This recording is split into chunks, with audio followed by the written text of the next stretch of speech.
Isang malaking gulo ang kinasangkutan ng dalawang pulis na si Danny at Kaloy. Kahit na alam nilang inosente sila, ay napasama sila sa mga taong dapat hulihin. Yun ay dahil naaktuhan silang nasa loob ng isang bar na kung saan ay hindi pa legal ang pag-ooperate ng nasabing lugar. Nakakaya kayong dalawa. Sa lugar pa talaga na yung kayo nakaisip mag-inom. Ano ba pumasok sa isipan nyo? Hindi na ba talaga kayo nag-iisip? Dahil lang sa babaeng sumasayaw itataya nyo ang tungkulin nyo. Sir, maniwala kayo. Wala kaming ginawang masama ron. Nung dumating ang mga tropa, kararating lang din namin. Wala kaming ibang pake doon kundi ang kausapin na may-ari. Dahil nga alam namin na illegal yon. At bakit nyo kakausapin? Dahil ba pinsan itong si Kaloy ang may-ari? Bakit? Para timbrehan sila at makatakas sila? May nakarating sa akin na impormasyon na kayong dalawa balak yung pagtakpan ng illegal na operasyon ng bar na yon. Sir, hindi naman po namin patatakasin ang mga yun. Kakausapin lang namin na isuko niya sa atin yung mga ginagawa niya. Oo sir, pinsan ko siya. Kaya nga gusto ko siyang itama O ito mga larawan na ito. Paano nyo lulusutan ito? Kitang-kita sa larawan na yun na meron kayong tinanggap na plastic na yan. Nung nakaraang linggo pa yan. Ibig sabihin, nitong nakaraan nyo pa siya nakakausap at meron kayong natatanggap sa kanya. Kaya hindi nyo sinasabi sa akin ang tungkol sa bar na yon. Sir, totoo po ang larawan na yan. Pero hindi naman po pera ang tinanggap namin sa kanya Yang laman ng plastic ay pagkain. Binigyan niya kami ng pansit dahil sobra na yan sa loob. Pero wala po kaming tinatanggap na pera. At itong kahapon lang din po naman namin nalaman na wala pala silang permit. Bakit hindi nyo nga kagad sinabi sa akin? Sir, ako pong nagdesisyon na wag na munang sabihin sa inyo. Dahil nga pinsan ko siya. Gusto kong kausapin siya ng maayos muna para itigil yung ginagawa niya. Hindi ko naman po inakala na meron palang isa rito na una na ring nakaalam. At tingin ko, dinadawit niya lang kami rito. Ano sinasabi mo? Sinasabi mo bang meron dito sa hanay natin na sinasabotahe kayong dalawa? Hindi po malabo, Epe. Sa dami ng achievements namin dito sa istasyon, ang dami na rin naiinggit. Sir, pakinggan nyo kami. Kilala nyo kami. Kahit na kailan, hindi kami nasangkot sa kahit na anong katiwalian. Hindi namin magagawa yung binibintang nyo sa amin na pinagtatakpan namin ng pinsan ito. Maniwala kayo, sir. Hindi ko talaga alam na illegal yung bar niya Hindi rin naman kasi kami ganun kalapit sa isa't isa. Nitong nakarambuan ko lang naman din nalaman na pinsan ko siya At wala naman akong alam kung anong ginagawa niya sa bar. Nalaman ko lang talaga kahapon na illegal na nag-ooperate yung bar niya. Alam nyo, kilala ko kayong dalawa. Alam kong hindi nyo magagawa ang mga sinasabi sa inyo. Kaya nga ako nagtataka bakit kayo naroon Kung ako lang ang tatanungin, naniniwala akong wala kayong ginagawa masama. Pero ang problema natin dito, yung nangyaring yon ay nabalita, nakaabot sa bayan, nakaabot sa matataas pa sa atin. Hindi ko na kayang pigilan ang iniisip nila. Kahit makatwiran ako, wala. Alam nyo kung anong gusto mangyari ng mas nakakataas sa atin? Para mawala ang kahihiyan sa mga kapulisan, gusto nila kayong sibakin. Hindi naman po tama yung ganyan, sir. Dapat magkaroon ng maayos na investigasyon bago nila kami tanggalin. Pinagdududaan niyo ba ang ginawa naming investigasyon? Tama na. Masakit na ulo ko Ganito na lang. Titingnan ko kung ano magagawa ko para sa inyong dalawa. Pero kung ano mang maging desisyon ng nakatataas, wala na akong magagawa doon. Suspendido na muna kayo. Pasalamat na lang kayo at hindi kayo nakulong. Kahit na papano malambing pa ang tropa sa inyong dalawa. Bago sila lumabas ng kanilang istasyon, tumingin na muna sila na masama kay Amer. Batid nilang meron na namang kinalaman ng lalaki yun sa mga nangyayari. Paglabas nila, napapamura na lamang si Kaloy. Pinapakalma na lamang muna ito ni Danny. Daddy, tingin ko talaga sinasabotahe tayo ni Amer Sinasadya niya mangyari to sa atin para masolunan niya yung papuri. Para hindi na siya masapawan. Wala tayong laban, buddy. Yung mga nakatataas, mga tiyuhin niya. Yan din nga iniisip ko Tingin ko, matagal na nila tayong gustong alisin. Ayaw kasi nila na matitinong pulis Gusto nila yung mga pulis na kaya nilang manipulahin para magamit nila sa kabulukan at katiwalian. Nakikita kasi nilang magiging hadlang tayo para sa mga illegal nilang gawain eh. Ang inaalala ko lang si Hepe. Siya na lang ang natitirang matino sa istasyon. Baka isunod na rin siya. Nakakabanas talaga eh, no? Akala ko sa Maynila lang nangyayari yung mga ganito eh. Pati rin pala dito sa probinsya. Ay nako, nakaka-stress lang. Ang mabuti pa, sabay na muna tayo. Pampawala ng stress, magluluto ako na makakain natin. Yun! Mabuti pa nga. Pasakay na sanang dalawa sa kani-kanilang motorsiklo nang biglang may humarang sa kanilang isang batang babae. Sa unang tingin pa lang nila, alam na nilang palaboy ang bata. Madungis kasi ito. Magulo rin ang buhok at wala pang tsinelas. Kuyang pulis, pwede po bang makahingi ng barya? Gusto ko lang pong bumili ng pagkain. Barya? Ano mang mabibili mo sa barya? Nasaan ba nanay mo? 9:00 na ng gabi pakalat-kalat ka pa sa kalsada. Sige na po, kahit na magkano lang po. Kailangan ko lang po talagang kumain. Nagugutom na po kasi talaga ako eh. Hoy, bata. Sigurado ka bang pagkain ang bibilin mo? Baka mamaya parte ka lang ng sindikato eh. Oh, buddy. Huwag ka magsalita ng ganyan. Bata yan eh. Bakit? Totoo naman ang sinasabi ko Kadalasan ginagamit ng mga sindikato yung mga bata katulad niya. Ano po ang sindikato? Wala. Huwag mo nang intindihin yun. O sige, ganito na lang. Bibigyan kita ng pagkain. Babalik ako sa loob. Kukuha ko ng pagkain doon at ibibigay ko sa'yo. Ayos ba? Sige po, hihintayin na lang po kita. O buddy, pasok lang ako sa loob Saglit lang. Ang bira talaga Kaya ka naabuso kasi ang bait-bait mo eh. Natawa na lamang si Danny sa sinabing yun ng kanyang kabady. Agad na rin siyang pumasok sa loob. Babalikan na lang sana niya ang mga pagkain na natira ng ilan nilang katropa, pero bago siya makarating doon, hinarang siya ng isa pang pulis na kaedad lang din niya. Ang lalaking si Amer.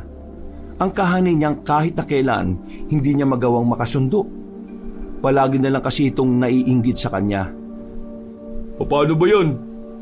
Mukhang masisibak na kayo sa serbisyo. Ano nang gagawin nyo nan?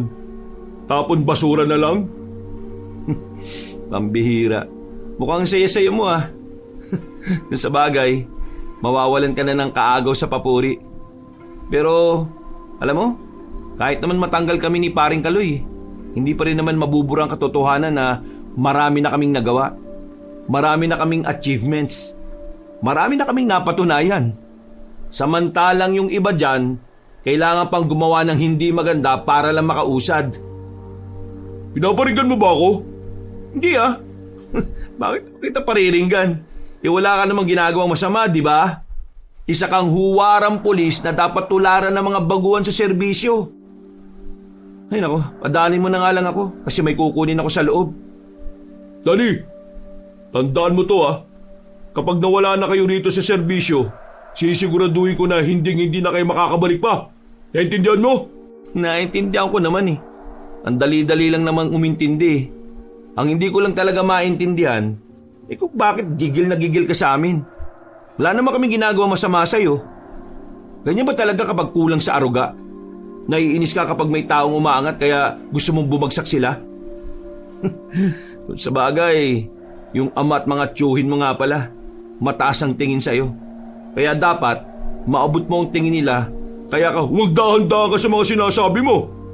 Wala akong ginagawang masama Lahat ng meron ako ngayon, pinaghirapan ko. Di sige. Yan ang sabi mo O sige na, padaanin mo na ako. Bago ko pa isipin na ikaw ang may pakana ng lahat kung bakit kami matatanggal. Hindi na inintindi pa ni Danny ang binatang si Amer. Binangga na lamang niya ito para tumabi na rin. Nang makuha niya ang pagkain ay agad-agad na rin siyang lumabas. Pero pagbalik niya kay Kaloy, wala na ang batang babae. Oh, nasaan yung batang nanghihingi? Biglang may dumating na babae kanina. Nanay niya raw. Ayun, inuha siya. Mukhang parehong palaboy Bakit naman hindi malang hinintay itong pagkain?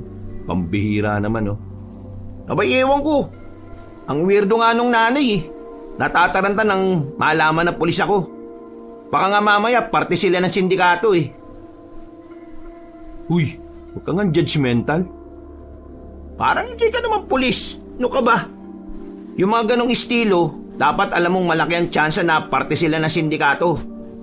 Tingnan mo, natataranta nung kinuha niya yung anak niya. Kung wala silang ginagawa masama, di sana hindi siya matatakot sa akin. Ay nako, tara na nga.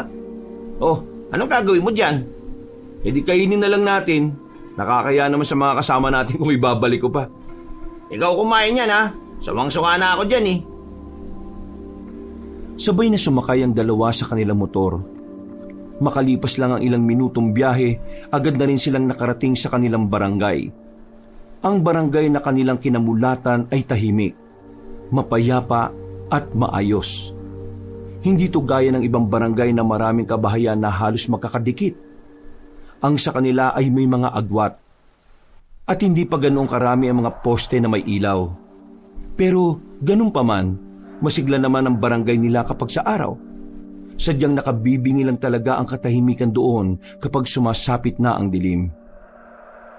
Muntikan ka na sumemplang kanina. Lutang ka ba? Anong lutang? Ang dilim-dilim kasi dun sa bungad eh. Lintik naman kasing kapitan dito. May pondo, hindi man lang lagyan ng ilaw yung mga parting madilim. Uy, baka may makarinig sa'yo. Pulis ka pa naman. Uy, bakit? Totoo naman ah. Yung mga madidilim na parte ng lugar natin, pwedeng tambayan ng mga masasamang loob yan. Tingnan mo, saka lang papakabit ng ilaw yan kapag may napahamak na. Ini-stress mo palagi sarili mo. Tara na nga sa loob, makapagluto na ako. Eh, wala ka pa pakialam dito sa atin? Buang, malamang meron. Pero ba't ko isasabay yung bagay na yan eh? Problemado pa nga tayo sa nangyari kanina, di ba? Mas yun ang iniisip ko. Kasi, paano kapag nasibak tayo? Hindi na tayo makakabalik sa serbisyo. Masasayang lang ang lahat ng pinaghirapan natin ng maraming taon. Sa sinabing yun ni Danny ay tuluyan ng natahimik si Kaloy. Tila napagtanto na rin kasi nito na nakakapanghinayang nga kung mawawalan sila ng pwesto sa kapulisan. Pumasok na lamang sila sa loob. Pagkatapos magluto ay tumambay sila sa bakuran. Sabay silang kumain sa mahabang lamesa na yari sa kawayan. Buddy, may tanong ako pero wag mo akong tatawanan ha. Kung joke na naman yan na corny, wag na. Hindi, seryosong tanong to. O ano ba yan? Naniniwala ka ba sa aswang? Ano? Aswang? Bakit? Anong meron? Basta, sagutin mo muna. Naniniwala ka ba? Oo, naniniwala naman ako. Kasi yung lolo ko sa Bacolod, inatake ng aswang yun nung binata pa raw siya dati. Bakit ba kasi? Nabalitaan mo ba yung nangyari doon sa kaklase natin nung high school, si Reyes? O anong meron doon? Ayaw pa kasing sabihin eh. Pabitin ka pa eh. Patay na yung pre. Ano? Patay na? Teka. Bakit? Di ba pulis din yun? Kakapasok lang sa kapulisan nung nakaraang taon?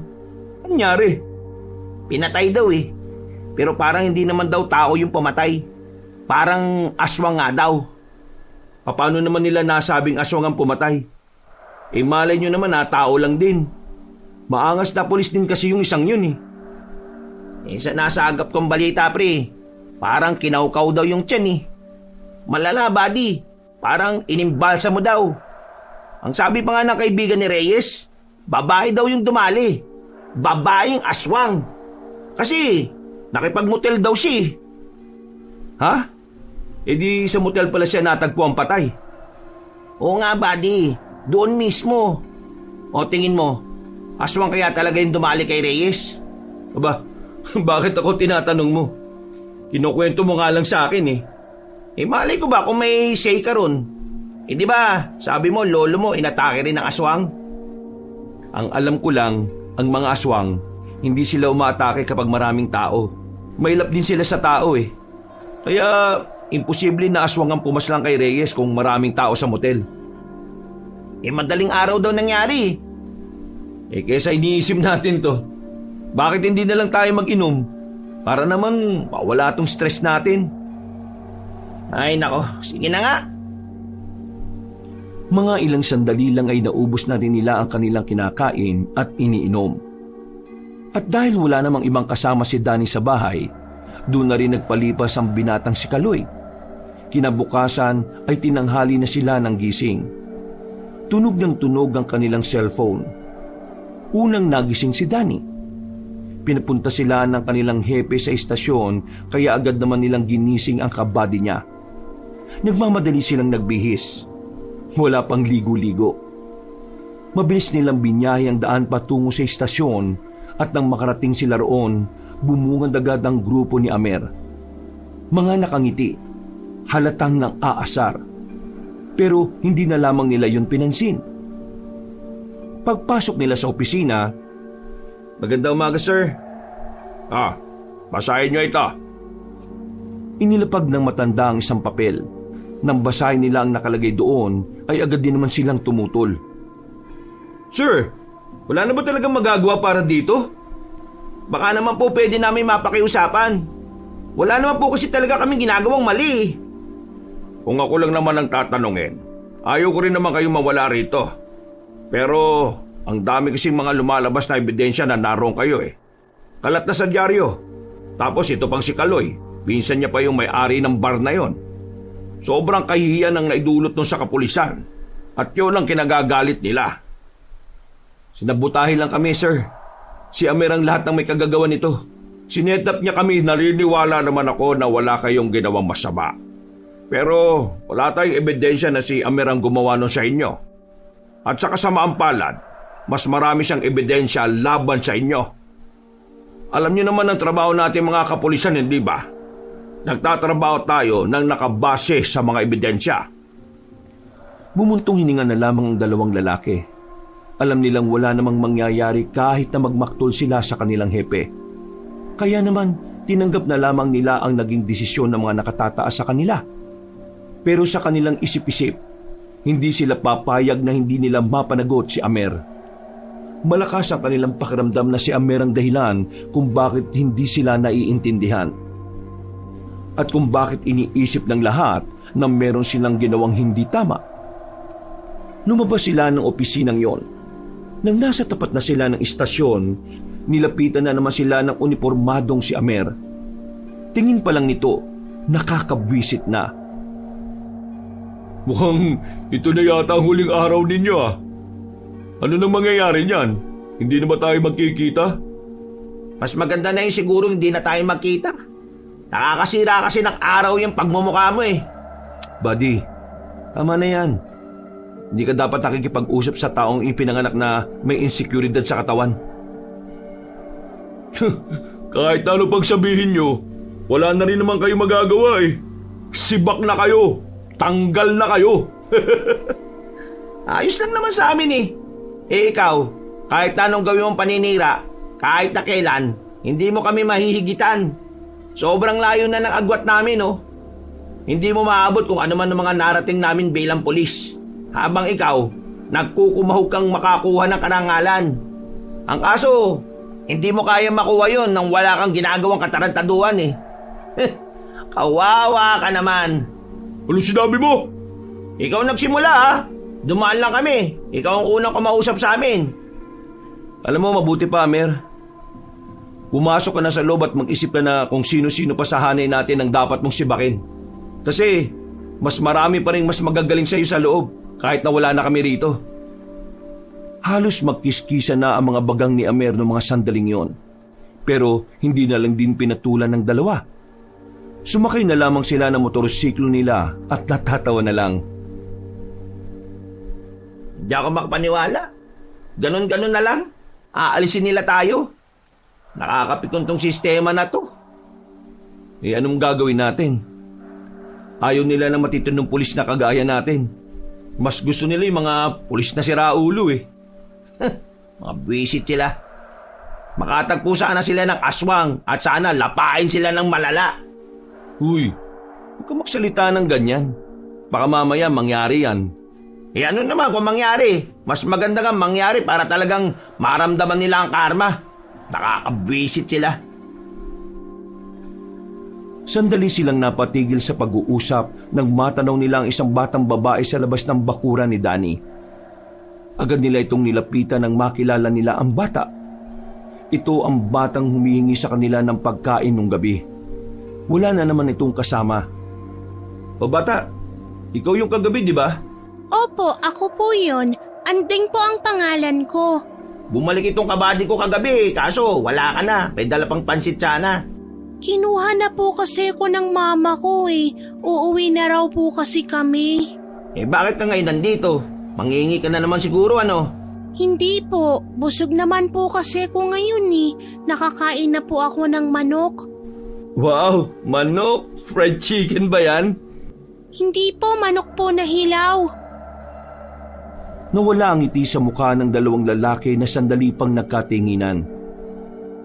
Biro lang, joke lang po yun. Ang birang bata to. Ang bata-bata pa, marunong ng manloko eh. Pasensya na po, natuto lang po akong magbiro sa mga batang naririnig ko. Ano bang pangalan mo? Andeng po ang pangalan ko at ang pangalan naman po ng mama ko ay Anita. O siya, sige na. Maglakad ka na at baka hinahanap ka na ng nanay mo. Teka, anong nangyari dyan sa braso mo, bata? Kalmot lang po yan. Inaabuso ka ba ng mama mo? Hindi po. Sobrang bait po ng mama ko sa akin. Kapag po may masamang tao, siya po ang pumapatay. Siya po ang nagtatanggol sa akin. O sige na, umalis ka na. May gagawin pa rin kami. Hanggang sa susunod po nating pagkikita. Naglakad na ang bata. Masigla pa itong tumatalon-talon. Nakangiti at kitang-kita nila ang pagiging inosente nito. Bigla tuloy na miss ni Kaloy ang kanyang anak na nasa malayo. Ay nako, kumusta na kaya si Karen sa Maynila? Namiss mo anak mo, no? Palagi ko naman siyang namimiss eh. Pero wala akong magagawa. Sa dami ng kasalanan ko kay Alisa, malabong magkita na kami ng anak ko. Yan ka naman kasi, buddy. Nung nagbubuntis pa lang si Alisa, hindi ka pa nagtino. Puro ka babae. Yan tuloy. Sinilang ang anak mo nang hindi ka niya nakikilala. Oo na. Alam ko namang mali yung ginawa ko dati. Pinagsisisihan ko na yun. Kaya nga nagbago na ako, di ba? Kaso, huli na. Wala na rin namang nagbago sa sitwasyon. Siguro, masaya na lang ako kasi nakita ko siya kahit nasa larawan lang. Malaki na nga siya, pre. Parang kagaya siguro ni Andeng. Ayos lang, buddy. Alam ko naman balang araw makikita rin kayo ng anak mong si Karen. Ay, nako. Sana nga, buddy. Sana nga. Mga ilang sandali lang ay umalis na rin muna ang lalaking si Kaloy. Naiwang mag-isa si Danny sa bahay niya. Napabuntong hininga na lamang siya habang sinusuyod ng tingin ng paligid. Bigla niyang namiss ang kanyang mga magulang. Ang mga magulang niyang nasa ibang bansa na. Nagpaiwan na lamang siya sa probinsya nilang yun para sa kanyang trabaho. At ngayong nasibak na siya sa serbisyo, paniguradong mas mababagot na siya sa kanyang pag-iisa. Naku, ano na kayang gagawin ko ngayon? Mukhang kailangan ko nang makahanap agad ng magandang trabaho. Nababaka mo. Meron akong alam. Agad na napalingon ng binatang si Danny sa pintuan nang marinig niya ang tinig na yon. Nakita niya ang isang matandang lalaki na nakatayo roon. Nakasuot ito ng kaswal, itim na coat at itim na slacks.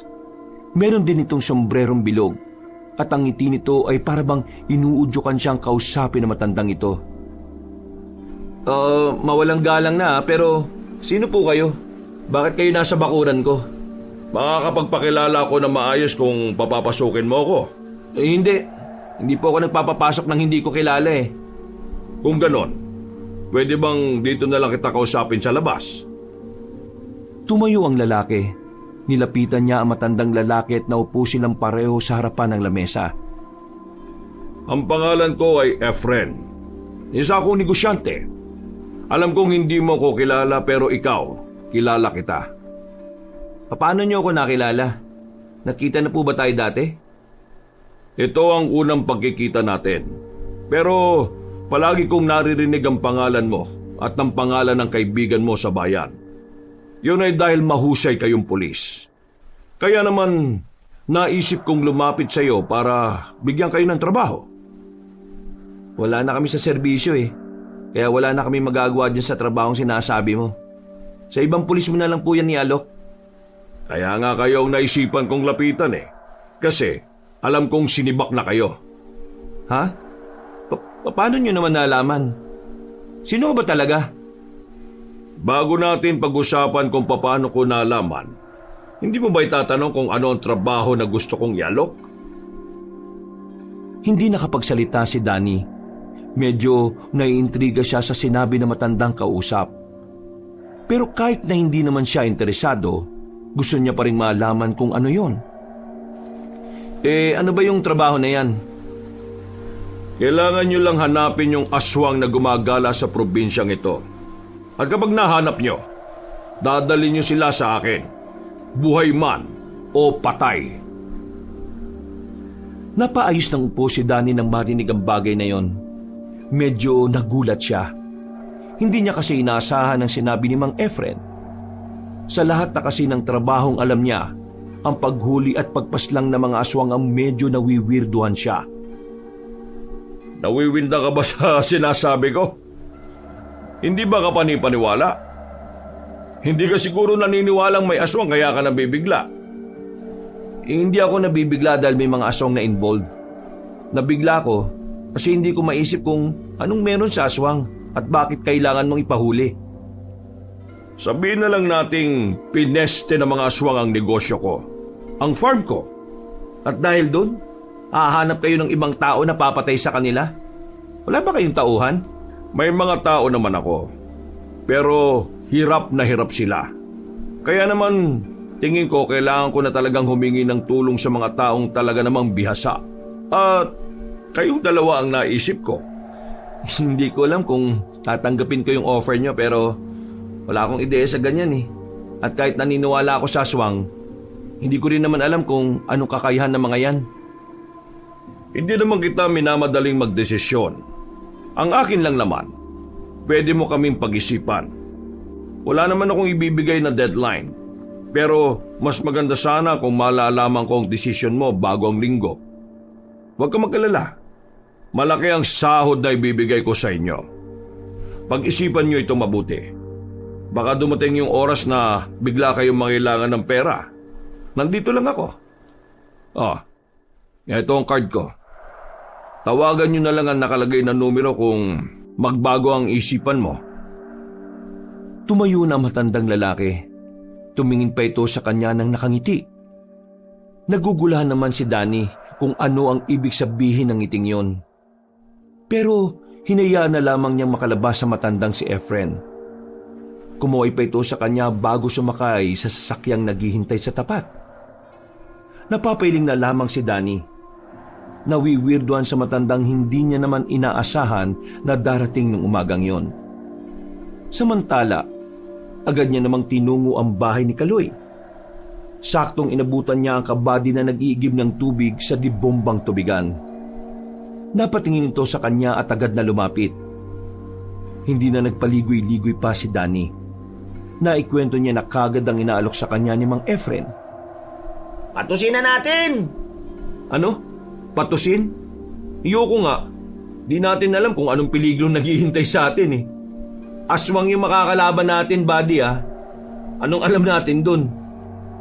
Buddy, aswang lang yun. Mas malala pa sa mga nakakalaban natin dati sa mga operasyon natin. Yung mga nakalaban natin sa operasyon natin, naidaan natin sa profiling. Kaya may alam tayo kung paano sila haharapin. Ito, aswang tong sinasabi niya. Wala tayong kaalam-alam. Walang magagawa ang profiling natin sa mga aswang na yun. Kung ayaw mo, ayos lang. Pero ako, tutuloy ako. Na, bigyan mo sa akin yung number, tatawagan ko kagad. Uy, ano ka ba? Di pa nga natin kilala yung matandang yun eh. Baka mamaya modus lang yun. Pre, kailangan ko ng pera. Sobrang kailangan ko ng pera. E di, papairamin muna kita. Kaya hintayin na lang natin yung huling pera natin sa serbisyo. Buddy, tinawagan ako ng mama ni Karen. Nasa ospital ang anak namin. Sakit sa bituka, pre. Kailangan niyang maoperahan. Hindi mangyayari yun kung wala akong malaking pera. Wala rin pera si Alisa. Ako lang ang inaasahan nila. Hindi na nakapagsalita si Danny. Naintindihan niya ang nararamdaman ni Kaloy. Kaya kahit na hindi niya gusto ang trabahong yun, pumayag na lang din siya. Kung napipilitan ka lang, wag na pre ha. Kakayanin ko naman siguro mag-isa ito. Sira, pababayaan ba kitang mag-isa sa ganon? Siyempre hindi, no? Sasama na kita. Para naman to sa inaanak ko eh. Buddy, maraming salamat ha. Sobrang salamat talaga. Wala yun. Ano pat naging magkaibigan tayo at naging magkumpare. Magka-partner pa sa serbisyo. Basta, ito lang ipangako mo sa akin ha. Dito sa papasukin nating trabaho, huwag kang mamamatay. Tandaan mo, may anak ka pang naghihintay sa'yo. Matapos ng usapan na yun ay agad na rin namang nilang kinontak ang numerong nasa card. Kinagabihan lang din, tumungo na rin sila sa tagpuan na sinabi ni Mang Efren, ang plaza. Nasaan ba yung sinasabi mo? Anong oras na oh? Alas 9 na. Tayo na lang ang narito. Maghintay pa tayo ng konti. Wala pa naman tayong 1 oras dito eh. Oh, ayun. May matandang lalaki oh. Yun na ba yun? San? Oo, yun na nga. Pero bakit mag-isa lang siya? Sinalubong na nila ang matanda, kaya naman agad na rin nila itong kinausap. Mang Efren, tama ba? Oo, ako nga. Mabuti naman at pumayag kayo sa offer ko. Halika kayo. Sumunod kayo sa akin at nang mapag-usapan na natin ang mga bagay-bagay. Teka. Saan ba tayo pupunta? Huwag kayong mag-alala. Wala naman akong gagawing masama sa inyo eh. Doon tayo sa sasakyan. Nagkatingin ng sandali ang magkaibigan. Maya-maya lang, nakarating na rin sila sa isang van na kulay itim. Pagpasok nila sa loob, dito na sinimula ng matanda ang mga nais nitong ipaliwanag. Binigyan na rin sila ng paunang bayad. Agad din namang tinanggap ng dalawa yon nang magkaroon na sila ng kasunduan. Habang umaandar ang sasakyan, Dadaling ko na muna kayo sa lugar ko. Naroon ang mga gamit na ipapahiram ko sa inyo bilang parte ng trabaho ninyo. At hindi lang naman kayong dalawa ang lalakad para doon. Yung iba ko ring tao ay sasama sa inyo. Kayo lang ang kikilos bilang mga pinuno. sigurado ba kayong walang magiging bulilyaso rito? Aswang lang talaga ang kakalabanin namin? Oo, aswang ang kakalabanin nyo rito. Pero huwag kayong magiging kampante ah. Kasi ang mga aswang na kakalabanin ninyo, hindi basta-basta. Bakit? Gaano ba kabangis sa mga yan? May 2 aswa kaming nakaharap nitong nakaraang buwan lang. Isang malaki at isang maliit na parang tingin ko, bata. Hindi namin sila nahuli dahil magagaling at mabibilis. May isa pa nga akong tao na naging kritikal ang lagay sa ospital. Buti na lang nabuhay pa ang loko. Basta, kahit na anong mangyari, patay man o buhay, kunin nyo sila. Kailangan nyo silang ibigay sa akin. Tumango na lamang ang dalawa. Mga ilang sandali lang, nakarating na rin sila sa malaking bahay ni Mang Efren. Naroon ang ibang nitong tauhan, na parabang mga tropa-tropa lang din ang turing niya sa mga yon. Sila ang mga makakasama ninyo. May mga kaalaman naman ng mga yan. Pero alam ko na marami din silang matututunan sa inyo. Tara, pumasok na muna kayo sa loob. Naganda ako ng pagkain para sa inyong dalawa. Namamangha ang dalawa nang makita na nila ang disenyo ng bahay sa loob. Mukhang pangmayaman talaga. Mahalata agad na mamahali ng mga palamuti na naroon. Agaw pansin din sa kanila ang isang katana na nakadikit sa pader. Ang katana na yan ay binili ko pa sa Japan. 1 linggo matapos mawala ang anak ko. Gusto ko sanang gamitin sa mga aswang yan, kaso hindi ko naman kinaya. Kita niyo naman na matanda na ako. Sandali. Itong anak niyo ba yung nawala dahil sa aswang? Uy, buddy, magdanda ka sa mga tinatanong mo. Ayos lang naman. Pero, oo, ang mga aswang ang dahilan kung bakit magang nawala ang anak ko. Kaya naman, nais ko silang pagbayarin. Gusto ko silang patayin. Bukod sa hustisya na gusto ko, ayaw ko na rin na may iba pa silang mga tao na mabibiktima. Di ba sinabi niyo sa amin ng dahilan kung bakit gusto niyong tugisin ng mga aswang na yon? Dahil sa nakakaabala sila sa negosyo mo? Oo nga pala. Bakit ka nagsinungaling sa amin? Pasensya na kung hindi ko kagad sinabi sa inyo. Naisip ko kasi na kung sinabi ko kagad sa inyo ang tunay na dahilan, baka hindi kayo pumayag. Baka isipin nyo na gagamitin ko lang kayo para makaganti. Pero ganun naman ang kalalabasan nun, di ba? Okay, sige. Sabihin na natin gagamitin mo kami para maiganti ang anak mo. Pero ito lang ang iniisip ko Sigurado bang 2 aswang lang ang kakalabanin namin? Sa pagkakaalam ko, mayroon lang 2 aswang na kailangan kong iligpit. Sila ang mga aswang na pumaslang sa anak ko. Pero kung sakali mang meron pang iba, nasa sa inyo na yon kung papalagan nyo. Ang akin lang, itong isang babae at isang batang babae na aswang. Sila ang dapat na mahuli. Ano, buddy? Tingin ko, itong aswang na pumaslang sa anak ni Mang Efren may kinalaman din doon sa pumaslang kay Reyes. Teka, sino naman tong Reyes na ito? Pulis din po. Napatay siya nitong nakaraan. May kumakalat na balita na aswang daw yung dumali. Babaeng aswang. Pinatay pa raw siya sa motel Kung ganon, gawain na pala talaga ng aswang na yon ang mambiktima. May alam ba kayo kung bakit nila ginagawang pumatay? Hindi ko rin alam. Pero base sa naiisip ko, baka puro lalaki lang ang pinapaslang nila. Bukod kasi sa anak ko, meron pa silang muntikan ng mapatay Buti na lang at narespondihan kagad. Puro lalaki? May galit yata sila sa mga lalaki. Kaya talagang dapat mag-ingat pala tayo. Sabay-sabay na silang kumain ng mga sandaling yon. Kahit na hindi pa nila lubos na nakikilala matanda, masasabi nilang dalawa na kahit papaano magaan naman ang kanilang pakiramdam. Komportable sila rito. Wala silang nararamdaman na kahit na anong negatibo. Ang mga pakiramdam na yon ang nakakadagdag pa sa dahilan para tulungan nila ito. Bukod sa pera, tila nagkaroon sila ng bagong dahilan para hanapin ang mga aswang. At yon ang mapigilan na kasamaan at maaaring gawin ng mga yon. Pasensya na kayo kung hindi ko na muna kayo may hahatid Kailangan ko na muna kasing magpahinga. Medyo sumasakit na naman kasi ang dibdib ko Okay lang wala naman pong problema. Ihatid naman po kami ng mga tao ninyo Sige na po, magpahinga na lang muna kayo. Kaya na namin ang mga sarili namin. Makakaasa kayo na magagawa namin ang trabaho na binigay ninyo. Ngumiti na lamang ang matandang lalaki sa kanila. Sumakay na rin sila sa sasakyan at agad na umalis. Nang makarating na sila sa kanilang baryo, biglang napaisip si Danny habang naglalakad sila. Tama ba itong pinasok natin? Oo, kailangan natin ng pera.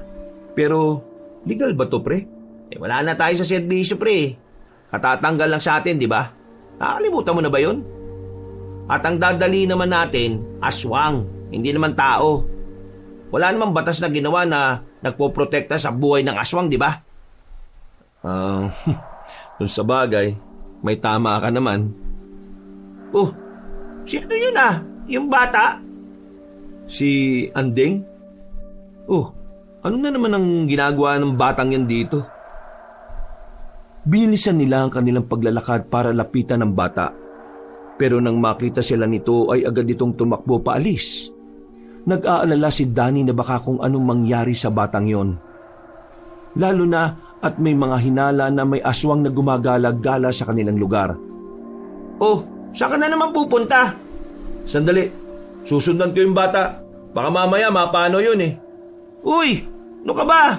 Di mo naman anak yun Pabayang magulang ang meron nyo, tapos ikaw ang Kung may mangyari doon sa bata tapos wala tayong ginawa, makakaya mo bang isipin yon? Alam mo naman na may aswang eh. Ay nako, tigas ng bumbunan mo. Bahala ka na nga. Hindi na inintindi pa ni Danny ang kanyang kaibigan. Agad-agad na rin siyang tumakbo. Nakita niya ang batang babae na sige pa rin sa pagtakbo at lumiko pa yon sa kabilang sityo. Hoy, Anding! Kakainis na bata to. Oh. Nang makarating na siya sa kanto, nakita niyang nakatayo roon ang batang babae. Kita niya ang nakangiti nitong mukha dahil sa liwanag na nagmumula sa poste ng ilaw. Anding! Gabing-gabi na. Ano pang ginagawa mo sa labas? Nasaan na naman ba nanay mo? Nandyan lang po si Mama, naghahanap ng makakain namin. Saan ba kasi kayo nakatira? Taga dito ba kayo? Hindi po. Anong ginagawa nyo rito? Naghahanap po si Mama ng pagkain. Oo na, sinabi mo na nga, di ba? O siya. Turo mo sa akin kung nasaan ang nanay mo at ihatid na kita sa kanya. Kuyang Pulis, sama ka sa akin. Oo nga, ihatid nga kita sa nanay mo. Hindi, sa iba tayo pupunta. Ha? Saan? Basta, sama ka sa akin. Hindi na. Kung sa iba tayo pupunta, hindi ako sasama sa'yo. Baka mamaya magalit pa ang nanay mo. At saka, delikado na para sa'yo na nasa labas ka pa, no? Bakit po delikado? Dahil po ba sa mga aswang? Teka, paano mo nalaman yung tungkol sa mga aswang? Ibig sabihin, totoo pong may aswang? Hoy, bata, totoo talagang may aswang Kaya nga ikaw, hindi ka na dapat nasa labas pa ng ganitong oras. Halika na. Uy! Jesus, pambira. Takbo ng takbo. Kabayo ka bang bata ka? Hinabol niya ulit si Anding. Pero nang lumiko ulit ito sa isa pang kanto, laking pagtatakanan niya nang hindi na niya nakita roon ang bata. Bigla itong nawala. Malaking palaisipan sa kanya kung ano ang ginawa ni Anding. Pero inisip na lang niya na baka pumasok ang batang yon sa halamanan. Papasok na rin sana siya roon nang biglang dumaan naman ang kanyang kaibigan na si Kaloy. Uy, pambira naman. Ano bang gagawin mo dyan? Oh, akala ko nauna ka na. Sinundan kita. Nag-aalala kasi ako na baka mamaya makaharap mo yung aswang na mag-isa ka lang. Wala pa naman tayong dalang baril. Si Anding yung bata, biglang nawala nung lumiko dito. Baka ako nandito sa halamanan. Hayaan mo na si Anding. Sa kakasunod mo, ikaw naman ang mapapahamak. Pero, ay naku, huwag ka nang pero-pero pa. Tara na! Napapailing na lamang ang lalaking si Danny nang maglakad na rin sila paalis. Hanggang sa makauwi na siya sa kanyang bahay. Hindi pa rin mawala-wala sa isipan niya ang bata. Sa kakaisip niya ay nakatulog na rin siya kalaunan. Kinabukasan, agad na napabangon si Danny para isara ang bintana. Pumapasok na kasi ang sinag ng araw sa labas. Pagsilip niya, masigla na naman ang mga tao sa lugar nila. May okasyon kasi sa kabilang bakuran. Makapagkape na nga lang muna. Nagulat ang lalaki na makita niya si Kaloy na nasa pintuan. Napahawak pa siya sa dibdib niya dahil doon. Sus! Ang OA pa naman! Para kang hindi naging pulis Buwang ka pala Agigising ko lang Teka, bakit ka ba nandito? Magkasama naman tayo kagabi, na-miss mo na kaagad ako. Angix! May nasagap akong balita. Umupo si Kaloy sa harapan ng lamesa at sandaling lumagok ng tubig. Sumilip na muna ito sa labas bago nagsalita. May biktima na naman yung aswang Pulis na naman. Ha? Seryoso ka ba? Oo, sa mismong school natin ng elementary. Yung abandonado na, doon natagpuan yung bangkay ng police body. Wala na rin laman loob. Tapos, hindi na rin makilala ang muka. Hindi pa malalaman kung sino yun kung di mababasa yung pangalan Saan hanay ba yung biktima? Sa istasyon natin, pre. Ano? Sa istasyon natin? Seryoso? Oo, pre. Bata-bata ni Amer. Gagi. Sino ron? Si Torres.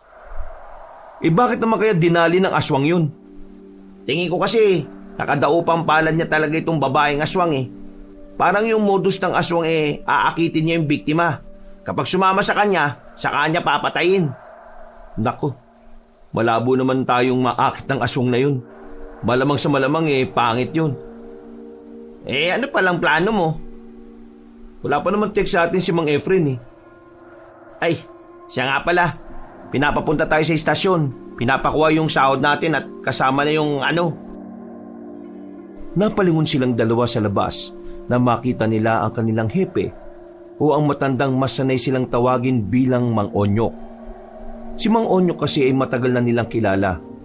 Kalugar din nila yon pero lumipat na rin ng tirahan. Nagtataka magkaibigan kung bakit naroon ang hepe nila. Hindi to uniformado, kaya alam nilang hindi to naka-duty. Oh sir, bakit kayo nandito? Hindi niyo ba muna ako palalapitin at papapasukin? Agad-agad na lumapit ang lalaking si Kaloy at binuksan ng kawayan na gate. Papasok na sana ang matanda sa loob ng bahay ay agad nitong inilapag ang pang-almusal na daladala. Bumili ako ng pagkain para sabay-sabay na tayo mag-almusal. Nagkatinginan si Danny at Kaloy. Napapaisip sila kung ano ang pakulo ng kanilang hepe. Kahit kailan kasi, hindi naman ito sumabay sa kanila sa pagkainan. Kahit nga sa mga handaan o okasyon, palagi itong nagpapahuli. O ano bang tinitingin-tingin nyo? Kakain ba kayo o hindi? Kasi sir, naninibago kami sa inyo Hindi nyo naman po kasi ugali makisabay. Magmula ngayon, makikisabay na ako. At magmula ngayon, huwag nyo na rin akong tatawaging sir o kaya hepe. Bakit naman? Nag-resign na ako. Ano ho? Bakit ka naman nag-resign? Wala nang matinong pulis sa istasyon natin Nang nawala kayo, alam ko na rin mawawalan na rin ako ng gana. Isa pa, balak na rin naman nila akong tanggalin kaya inunahan ko na.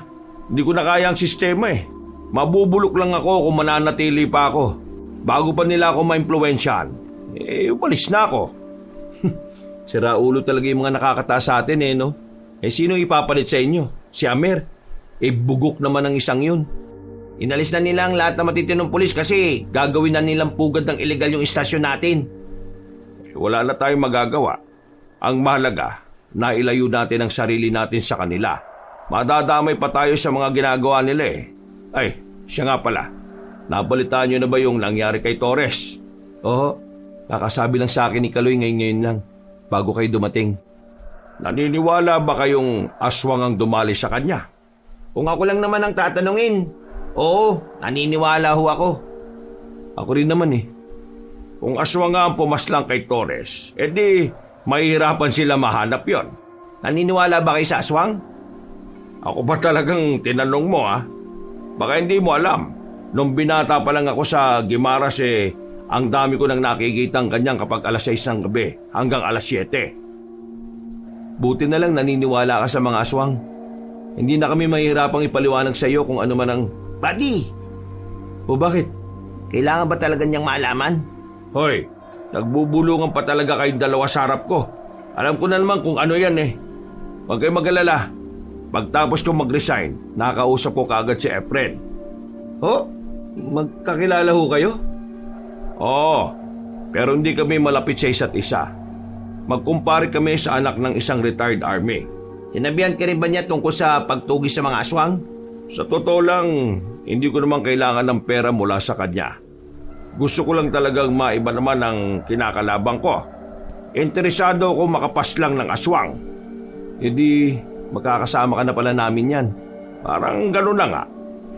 Buti naman. Kahit na papaano meron pa rin tayong trabaho na kung saan kasama ka namin. Nakakamiss din kaya yung dati, Hepe. Yung tayo-tayo lang, nung matitino pa ang mga tropa. Mula nang dumating si Amer sa atin nagkanda leche-leche na. Yan yun na. Magkakaroon din ng hustisya itong mga ginawa nilang kalokohan. Saka natin sila aasikasuhin kapag natapos na itong pinagagawa ni Efren. Naging mapayapa at maayos naman ang umagang yon para sa kanila. Pagdating ng kinahapunan, sabay-sabay na silang nagtungo sa bahay ni Mang Efren. Nakahanda na mga tao na matandang mayaman ng mga sandaling yon. Mabuti naman at pinaunlakan mo ang imbitasyon ko, Hepe. Namalaman ko na makakasama ko yung dalawang ito, hindi na ako nagdalawang isip. Pero Bakit mas pinili mo ito kaysa sa pagiging pulis? Ang totoo niyan, kung ako ang papipiliin, magiging pulis pa rin ako. Pero hindi na sa dating lugar na kinalalagyan namin. Hindi na ako masaya ron eh. Puro kabulukan na lang ang nararanasan ko. Total narito naman na kayo. Mas maga kayong aalis ngayon. Ito ang unang araw ng inyong magiging trabaho. Mataas ang paggalang ko sa inyong tatlo. Alam ko kung gaano kayo kagagaling ng mga pulis. Huwag kayong mag-alala. Mas maganda ang balik nito sa inyo. Hindi ko naman iniisip ang pera eh. Gusto ko lang talagang maranasan naman to. Epe, kung ayaw mo ng pera, bigay mo na lang sa akin ha. Kailangan ko eh. Gusto ko naman ng pera, pero hindi ko yun iniisip. Pero sige, hahatian pa kita. Ayos, the best ka talaga, Hepe. Sana ako rin, di ba? Oh, tara, sumunod na kayo sa akin. Ipapakita ko na sa inyo ang mga armas na gagamitin ninyo. Sinundan na nila matandang lalaki hanggang sa narating na nga nila ang isang malaking silid na kung saan punong-puno ng baril ang mga yon. Friend, lisensyado ba ang latang ito? Kung malaman to ng kapulisan baka madali ka. Lisensyado ang iba dyan, pero karamihan hindi. Naipon ko mga yan, galing pang Canada ang halos lahat. Inipon ko para lang talaga rito sa mga aswang na dumali sa anak ko. Mang Efren, matanong ko lang ho pulis ba ang anak ninyo? Napapansin kasi namin, halos lahat ng biktima ng aswang na yun pulis. Hindi pulis ang anak ko, pero marami siyang kaibigan na pulis. Kung totoo nga puro pulis ang mga pinapatay ng babaeng aswang, hindi malabong nadamay lang ang anak ko. Huwag kayong mag-alala, Mang Efren. Kami nang bahala sa aswang na yun. Isa-isa na nilang ibinaba ang mga baril na nakadikit sa pader. Magaganda ang napili nila. Mas matataas ang kalibre. Maya-maya pa, lumabas na rin sila. Hindi na sila gumamit ng sasakyan. May malapit kasing kagubatan doon at yun ang una nilang pinuntahan. Makinig kayo lahat. Ako na muna magiging pinuno ninyo. Alam kong hindi naman tayo magkakilala. Pero gusto ko sana magkaisa tayo. Sana sumunod kayo kung ano man ang sasabihin ko. Magaling na pulis si Hepe. Marami na siyang napatunayan. Kaya siguradong hindi niya tayo pababayaan. Makinig lang kayo at mahuhuli natin ang mga aswang na yun. Napatungo na lamang ang kanilang mga kasamahan. Pinagpatuloy na rin nila ang paglalakad. Habang tinatahak nila ang kagubatan, hindi maiwasan ng mga kasamahan nila na magkwentuhan. Mga boses na lamang nila ang maririnig noon mga sandaling yon. Malaki-laki ang kagubatan na ito. Aabutin yata tayo rito ng madaling araw Ayos lang, marami-rami naman tayong pagkain na nadala Bakit pala dito tayo sa gubat nagsimula? Yung mga aswang na hinahanap natin sa mga baryo-baryo ng bibiktima. Ayon sa pagkakaunawa ko, ang mga aswang sa kagubatan nagpapahinga. Pero sa gabi sila pumupunta sa mga baryo. Mga dakong alas 10 hanggang alas 12. Ang mahalaga naman kasi ngayon, may posibilidad tayo makakita ng mga bakas na mga aswang. Kung sa bagay, pwede rin naman. Napatigil sila nang meron na silang nakitang isang tila abandonadong kubo. Sinenyasan ni Mang Unyok ang mga kasamahan nila ng magdahan-dahan. Nang makalapit na sila roon, wala silang inabutan na tao. Wala rin silang nakitang gamit sa loob ng kubo. Akala nila ay pangkaraniwang kubo lamang yon ng mga mangangaso.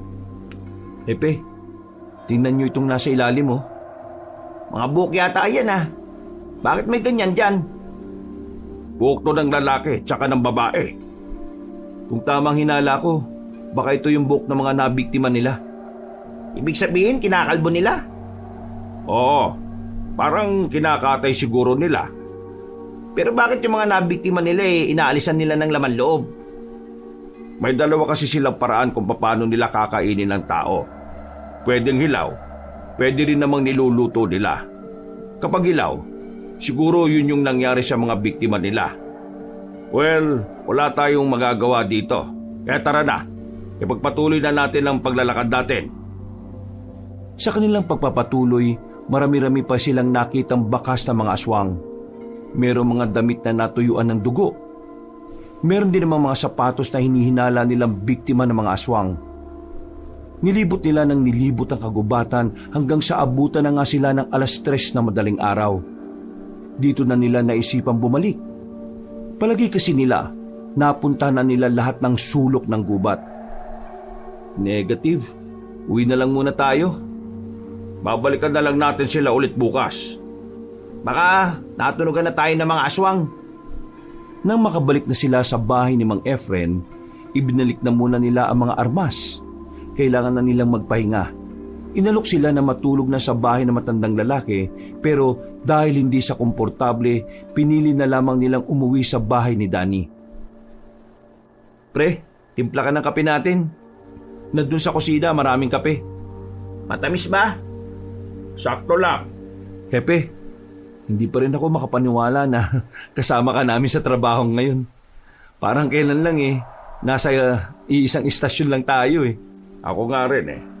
Alam mo, pakiramdam ko nga, hindi tayo pulis kapag hindi tayo naka-uniforme. Hepe, hindi na tayo pulis. Sinibak na kami. Umalis ka naman. Kahit anong mangyari, pulis pa rin tayo. Uniforme lang ang wala sa atin. Pero yung totoong puso ng pulis, nandito pa rin. May plano ka bang bumalik sa serbisyo? Kung papala rin oo naman. Buhay ko na ang pagpupulis eh. Kayo ba? Oo naman. Pero napag-usapan namin ni Kaloy na baka sa Maynila na kami. Bulok ang sistema rito sa atin eh. Mas maraming bulok na pulis sa Maynila. Mag-iingat kayo ron. Oo naman. Hindi kami magpapa-impluwensya sa kanila sakaling doon na nga kami magiging pulis. Siya nga pala. Pwede bang dumito na muna ako matulog? Mag-aalas 4 na kasi. Delikado na kung maglalakad pa ako na mag-isa. Ayaw ko na rin namang magpahatid sa inyo. Ayoko naman, Hepe. Wala namang problema. Sama-sama tayo na matutulog dito. Tinapik na lamang ni Mang Onyok ang binatang si Danny. Maya-maya lang, matapos magkape ay naglatag na lang din sila ng mahabang banig sa sala. Kinabukasan ng umaga, isa na namang masamang balita ang nakarating sa kanila. Ayon sa mga naririnig nilang usap-usapan sa baryo, isa na namang pulis ang natagpo ang wala ng buhay. Malapit lang yun sa kanila kaya agad nila yung pinuntahan. Naabutan nilang nagkukumpulan ng mga tao. Hinawi nila ang mga yon para makasingit. Walang ya. Kaibigan ni Amer to ah. Parang kahapon lang nakita ko pa to sa terminal eh. Nakadaupang palad niya yata yung babaeng aswang. Manyakis kasi ang isang yan eh. Nakandusay ang isang lalaking pulis na nakatakip lang ng dahon ng saging. Sa mga naririnig nila, wakwak na rin daw ang tiyan nito. Noong mga sandaling yun, bigla na rin dumating ang grupo nila Amer. Pero nang makita sila nito, nilapitan sila nito at parang hinuhusgahan sila. Oo, ano meron? Makatingin ka parang may ginawa kaming kasalanan sa iyo ah. Una si Torres, ngayon si Masangkay. Umamin nga kayo sa akin. Kayo ba gumagawa nito? Hoy, pulis ka ba talaga? Anong klaseng pagtatanong yan? Nang bibintang ka ng tao na wala kang sapat na ebidensya? Baka nakakalimutan mo, ang mga pulis bumabase sa mga ebidensyang nakalatag sa kanya. Amer, kung pamilyar ka sa aswang, maaring aswang ang... Seryoso ka ba? Dati kang ngipin, naniniwala ka na aswang ang gagawa nito? Sino ba sa tingin mo ang gagawa niyan? Aalisin ang laman loob tapos iiwan lang sa kalsada. Kung ako killer, hindi ko yan iiwan dyan. Baka sunugin ko pa yan para wala na makitang ebidensya. Sa madaling sabi, hindi tao ang gumawa niyan. Kung hindi ka naniniwala, ikaw na ang bahala doon. Kapag nalaman ko na meron kayong kinalaman sa mga nangyayari na to, ako mismo magpaparusa sa inyo. Uy, nakakatakot ka naman, Amer. Ganyan ba talaga kapag maraming kapit na matataas? Malakas ang loob na magbanta? Buddy, tama na. Huwag mo nang patulan. Dumistansya na lamang silang tatlo. Hindi pa rin naaalis ang masamang tingin sa kanila ni Amer. Habang naglalakad na sila pauwi, hindi maiwasan ng lalaking si Kaloy na hindi mainis kay Amer. Kung pwede niya nga lang sapakin ng lalaki, ginawa na niya. Pero nakapagpigil siya. batid ni Kaloy na mas lalong magiging mahirap ang buhay nila kapag sinaktan niya si Amer. Hirap din talaga intindihin yung utak ni Amer, ano? Paano kaya naging pulis ang isang yun? Ano pa bang aasahan mo dun? Puro matataas ang ranggo ng mga kamag-anak niya. Malamang, madali na lang para sa kanya na makapasok kahit mahina utak niya. Kayong dalawa talaga. Huwag yun na nga pag-usapan ng isang yun para hindi masira araw natin. Makalipas ang ilang oras, tumungo na rin sila sa bahay ni Mang Efren.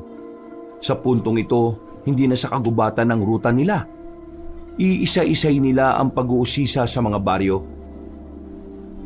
Dakong 4:00 ng hapon, bumalik na sila sa kanilang baryo. Ang baryo nila ang uunahin nilang inspeksyonin. Hinala nila, maaring sa baryo din nila nagtatago ang nasabing aswang. 3 lamang silang rumoronda nung oras na yon. Ang mga kasama kasi nila ay sa ibang baryo pinapunta. Sa kanilang paglalakad, nakakasalubong nila ang batang si Andeng. At sa pagkakataong ito, kasama na nito ang ina. Masayang tumingin sa kanila si Andeng, habang ang babae naman ay seryoso lang ang muka. Para bang wala itong emosyon. "Oh, Andeng, nandito ka na naman. Sabihin mo nga, saan ba kayo nakatira dito?" Hindi nga po kami taga rito. Siya nga po pala, kasama ko nga po pala si Mama. Kaloy, yan ba talaga yung mama niya? Oo, yan yun. Yan yung sumundo sa kanya nung nasa tapat tayo ng istasyon natin. Magandang hapon po, miss. Nakilala po namin si Andeng nung humingi siya ng pagkain sa amin. Concern lang po ako sa anak ninyo. Minsan kasi, mag-isa lang siya. Saan ba talaga kayo nakatira para alam ko minsan kung saan ko siya ihahatid? Nakatingin lang sa kanila ang babae. Hindi ito nagsasalita. Walang kahit na anong reaksyon. Sa mga sandaling ito, naisip na ni Danny na parang merong problema sa pag-iisip ang babae. Andeng, ayos lang ba talaga nanay mo? Kapag ganyan po siya, ibig pong sabihin niya na nagugutom po siya. Nagugutom? Dumukot ng pera si Danny para ibigay sa magina. Pero sa kasamaang palad, hindi yun tinanggap ng bata. "Oh, ayaw mo ba? Pambilin nyo ng pagkain." Ibang pagkain po kasi ang gusto ni Mama eh. Di ba, Mama? Umalis na tayo. Pero Mama, hindi ka ba makikipagkilala sa kanila? Pwede natin silang gawing... Sinabi ko nang umalis na tayo. Tumaas ang boses ng babaeng si Anita. Hinila nito ang bata at agad na ring naglakad papalayo. Napapakamot na lamang sa ulo si Danny. Nakakapagsalita naman pali. Nainsulto yata sa iyo, buddy. Sundan natin ang dalawang yon. Ha? Bakit to? Sumunod na lang kayo sa akin. Nauna nang naglakad ang matandang lalaki. Agad naman nila itong sinundan. Palihim silang bumuntot sa mag-inang Andeng at Anita. Hanggang sa nakita na nga nila yung lumiko sa isang kanto. Pero nang marating din nila yon, nagtaka na lamang sila nang hindi nila yun nakita. Bigla na lamang itong naglaho. Oh, nasaan na yung mag-inang yun? Bakit ba kasi natin sila sinusundan eh? Kaya dahil dala yung babae. Sandali nga. Sinasabi niyo bang yung babae niyo ng aswang? Teka. Paano naman mangyayari yun eh? Palaboy lang naman silang dalawa. Hindi sila taga rito. Yung kilos pa ng babae hindi pangkaraniwan. At wala silang uka sa ibabaw ng labi nila. Anong uka? Yung uka, itong nasa ibabaw ng labi natin na parang lubak sa pagitan ng upper lip at saka yung ilong natin. Kapag ito ay patag lang, ibig sabihin, aswang. Oo nga, napansin ko din yun sa bata. Ibig sabihin, aswang silang dalawa? Kung aswang silang dalawa, malaki ang tsansa na sila yung aswang na nambibiktima. Kailangan natin silang imbestigahan. Napalunok na lamang ng laway si Danny. Bigla siyang kinabahan. Hindi niya inakala na maging ang batang si Andeng ay maaari nilang pagdudahan. Pero sa isip-isip niya, hindi rin naman malabo. Wala silang kahit na anong alam na pagkakakilanlan ng dalawa. Bukod pa ron, hindi rin nila maipaliwanag ang bigla-bigla na lang na pagkawala ng mga yon. Sinubukan nilang hanapin ang dalawa pero inabot na sila ng gabi ay wala naman silang napala. Oh, natunugan na yata tayo. Tingin ko, iniiwasan din talaga nila tayo dahil nga nakakausap natin si Anding. Sabay-sabay silang napalingon sa grupo ng mga pulis na tumigil sa gilid ng kalsada. Nang lumabas ang mga nasa loob, nakita nila si Amer kasama ang iba pang mga pulis. Napatingin din ito sa kanila na masama. Nilapitan naman ito ni Mang Onyok para kausapin. May problema ba? Kung meron man, ano nang pakialam mo? Hoy Amer, matuto ka nga gumalang. Happy natin yan. Noon yun, pero hindi na ngayon. Kahit ba, di ka ba naturuan ng mga magulang mo na gumalang sa mga nakakatanda? Anong sabi mo? Tama na. Hindi ito ang tamang pagkakataon para mag-away. Ano ba talagang ginagawa nyo rito? Sir, wala raw silang nakita ng aswang sa kabila. Tanga ka talaga. Sinabi ko nang huwag kayong maingay eh. Binatukan ni Amer ang baguhang pulis. Agad din naman yung umalis. Akala ko ba hindi ka naniniwala sa aswang? Anyari? Oo nga. Aswang ang hinahanap ninyo. Bakit hindi na lang tayo magtulungan? Aswang din naman ang hinahanap namin eh. Epe, seryoso ka ba? Makikipagtulungan ka sa tukmol na to? Wala tayong ideya kung dalawa lang ba talaga sila o marami. Paano kung higit sila sa dalawa at 3 lang tayo? Hindi natin sila kakayanin lalo na kapag naubos na mga bala natin. Kung makapagsalita parang alam nyo agad na papayag ako ah. Papayag ba ako na makasama kayo sa trabaho? Papayag ka. Alam mo kung bakit? Anong pinagsasabi mo? Papayag ka dahil kami ang mas nakakaalam tungkol sa mga aswang. Tingin nyo maniniwala ako sa inyo?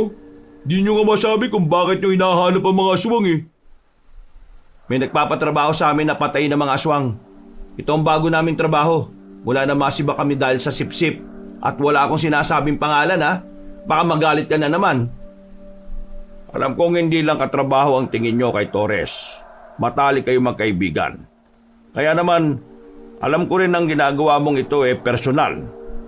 Gusto mong mapatay ang mga aswang. Dahil gusto mong maiganti ang kaibigan mo. Kung makikipagtulungan ka sa amin, mas magiging madali at mabilis ang hustisya na hinahangad mo. Bakit ba kasi kailangan pa natin yan? May mga kasama naman tayo ah. Kalma. Mas may tiwala ako sa mga kapulisan kaysa sa mga kasama nating walang karanasan sa pakikipagpatayan. Sandaling napaisip ang lalaking si Amer. Ngumiti ito ng nakakaloko. Papayag ako sa isang kondisyon. Anong kondisyon? Ako magiging leader. Ako masusunod. Wala kayong ibang pwedeng gawin kundi ang maghintay kung anong iuutos ko. Aba, lakas din pala ng tama mo, no? Sige, papayag ako sa kondisyon mo. Epe naman, magtitiwala ka sa isang to. Alam mo naman kung gaano karaming katarantaduhan ang ginagawa nito. Hoy, magdaan-daan ka sa pananalita mo ha. Sa akin kayo magtiwala. Kailangan natin ng isa't isa para mahuli na mga aswang na yan. Kung hindi natin ito maagapan, baka sa mga susunod na pagkakataon, tayo naman ang mabiktima nila. Hindi na lamang pumayag ang dalawang binata. Napailing na lamang sila at napakamot sa ulo. Mataas ang paggalang nila sa kanilang hepe. Kaya kahit hindi nila gustong makasama si Amer, sumang-ayon na lang din sila. Maya-maya pa, lumakad na rin sila papasok ulit sa kagubatan. Sa puntong ito, sa ibang parte ng gubat naman sila naglakbay. Pinangunahan sila ng lalaking si Amer. Dala-dala ng mga bataan nito ang matataas na kalibre ng baril. Ang mga aswang ay mabibilis. Mas madalas silang nakakapagtago sa matataas na puno at makakapal na halamanan. Kaya, bilisan natin maglakad. Kasi kung sakaling, ano bang usapan natin? Ang sabi ko ako masusunod ah. Bakit ang dami-dami mo sinasabi ngayon? Wala talagang respetong isang ito no? Hayaan nyo na. Wala akong pakialam kung ano man ang kalamangan nila sa ganitong lugar. Bata, basta kapag nakita ko sila, papatayin ko sila. May ideya ka ba kung anong aswang ang pumatay sa girlfriend mo? Di ba wala? Wala akong pakialam. Manimik ka. Baka hindi kita matansya. Buddy, hayaan mo na. Wala kang mapapala dyan. Pinagpatuloy na lamang nila ang kanilang paglalakad. Mga ilang sandali lang, dito na sila nakaramdam ng mga kaluskos sa paligid. Nagsimula na silang maalarma. Kanya-kanya na sila sa paghahanda. Nakatutok na rin ang kani-kanilang mga baril sa iba't ibang direksyon. Mga tropa, baka aswang na yan. Manda kayo. Nang marinig nilang nanggagaling sa likuran ng mga halamanan ang mga kaluskos, agad-agad naman silang lumapit doon. Pinagbababaril kagad ng mga bata ni Amer ang halamanan.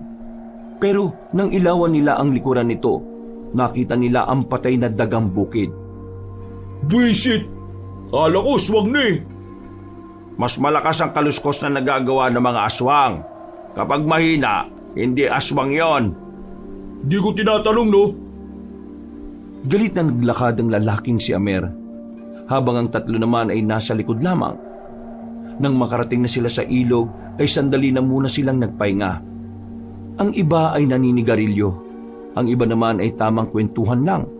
Sila Dani naman, nasa isang malaking bato na ilang metro ang distansya kina Amer. Makikita ba talaga natin ang aswang ngayon kung ganyan si Amer? Mas inuuna emosyon kaysa gumamit ng utak eh. Epe, ano ba talagang binabalak mo? Oo nga. Alam ko meron kang binabala kaya pumayag ka na sumama rito eh. Wala akong ibang binabalak. Gusto ko lang mapadali itong trabaho na ito. Ang bala ko lang, gagamitin natin ang mga tao niya para panangga sa aswang. Saka natin papatayin. Epe, dalawang garapal yan ah. Oo, garapal na akong garapal. Ginarapal din naman nila tayo, di ba? Kaya gagarapali ko na sila ngayon. Bale, ang gusto mo palang mangyari, sila ang unang lalaban at gagalaw lang tayo kapag nakahanap tayo ng tamang pagkakataon? Mismo! Hoy! Ay tatlo dyan! Aalis na! Ihoy naman tayo nito, kala mo kung sino eh. Tahimik lang silang naglalakad. Nang makarating na sila sa mapunong parte, dito na nila naramdaman ang presensya ng aswang. Pagtingin nila sa itaas ng puno, naroon ang isang babaeng mahaba ang buhok. Kakaiba ang muka. Mahaba din ang kuko. Hindi na nagdalawang isip pa si Amer. Niratrat nito ng balang aswang na yon. Sumunod din naman sa kanya ang mga kasamahan nito. Hepe, anong gagawin natin ngayon? Stand sa korte. Panoorin muna natin sila. Hindi nila matamaan yung babaeng aswang eh. Grabe, ganyan pala kabilis yun. Anong ginagawa nyo? Patamaan nyo naman! Baka inutil kayo, oh! Kahit na anong gawin ni Amer, hindi nila magawang patayin ang babaeng aswang. Habang nagkakarga sila ng bala, biglang umatake ang aswang. Pinagkakakalmot nito ang mga lalaki. Sa isang iglap, napabagsak na nito ang mga yon. At ang natitira na lamang na nakatindig ay si Amer, na sa mga sandaling yon ay tila kinikilabutan na rin. Visit ka, aswang ka! Visit! Nang maubos na ang bala ni Amer, nakita nilang aatake ang babaeng aswang mula sa gilid nito. Agad na lumabas ang tatlo sa kanilang pinagtataguan. Pinagbababaril nila ang aswang. At sa pagkakataong ito, tinamaan nila yon. Isa sa hita, dalawa sa balikat. Pero kahit na ganon, agad na rin nakagapang ang aswang paakyat sa puno. Sinubukan nila itong hulihin, pero hindi na nila yon inabutan. Masyado siya mabilis. Nasabi ko na nga ba eh, magiging kalamangan niya ang mga pudo rito. Yan, di kasi nakikinig tong si Amer eh. Kung pinakinggan mo lang sana si Hepe, di sana hindi sugatan niya mga kasamahan mo. Hindi na natin dapat pang pagtalunan to. Nangyari na eh. Bumalik na lang tayo. Ano? Iwan niyo ako dito? Kasama itong mga tao na sugatan? Hindi mo ba sila kayang buhatin? Iba'y siraulo ka pala eh. Kita mong 6 yan, ako lang mag-isa. Sige, tutulungan ka namin sa isang kondisyon. Ha? Ayaw mo yata eh. Eh ano ba kasi yun? Tutulungan ka namin kung makikinig ka na sa amin sa susunod. Ha? Bingi ka ba? Oo na. Tulungan niyo lang ako dito. Tsaka, huwag niyo sanang ipagkalat na aswang ang may mga gawa nito ha. Eh bakit? Takot ka bang malaman ng mga tiyuhin mo na gumawa ka na naman ng sarili mong desisyon? Manahimik ka nga! Takot ka pala eh. Sige na, bilisan na natin. Yung iba naman dyan kaya pang tumayo. Alalayan lang natin. Nang masiguro nilang wala na nga ang mga aswang, inalalayan na nila ang mga kasamahan nilang sugatan. Nagawa naman nilang makalis doon. Nakabalik sila sa kalsada. Isinakay agad ni Amer ang mga kasama niya sa van at saka agad na umalis. Sama talaga ng ugali oh. Di man lang nagpasalamat ang loko.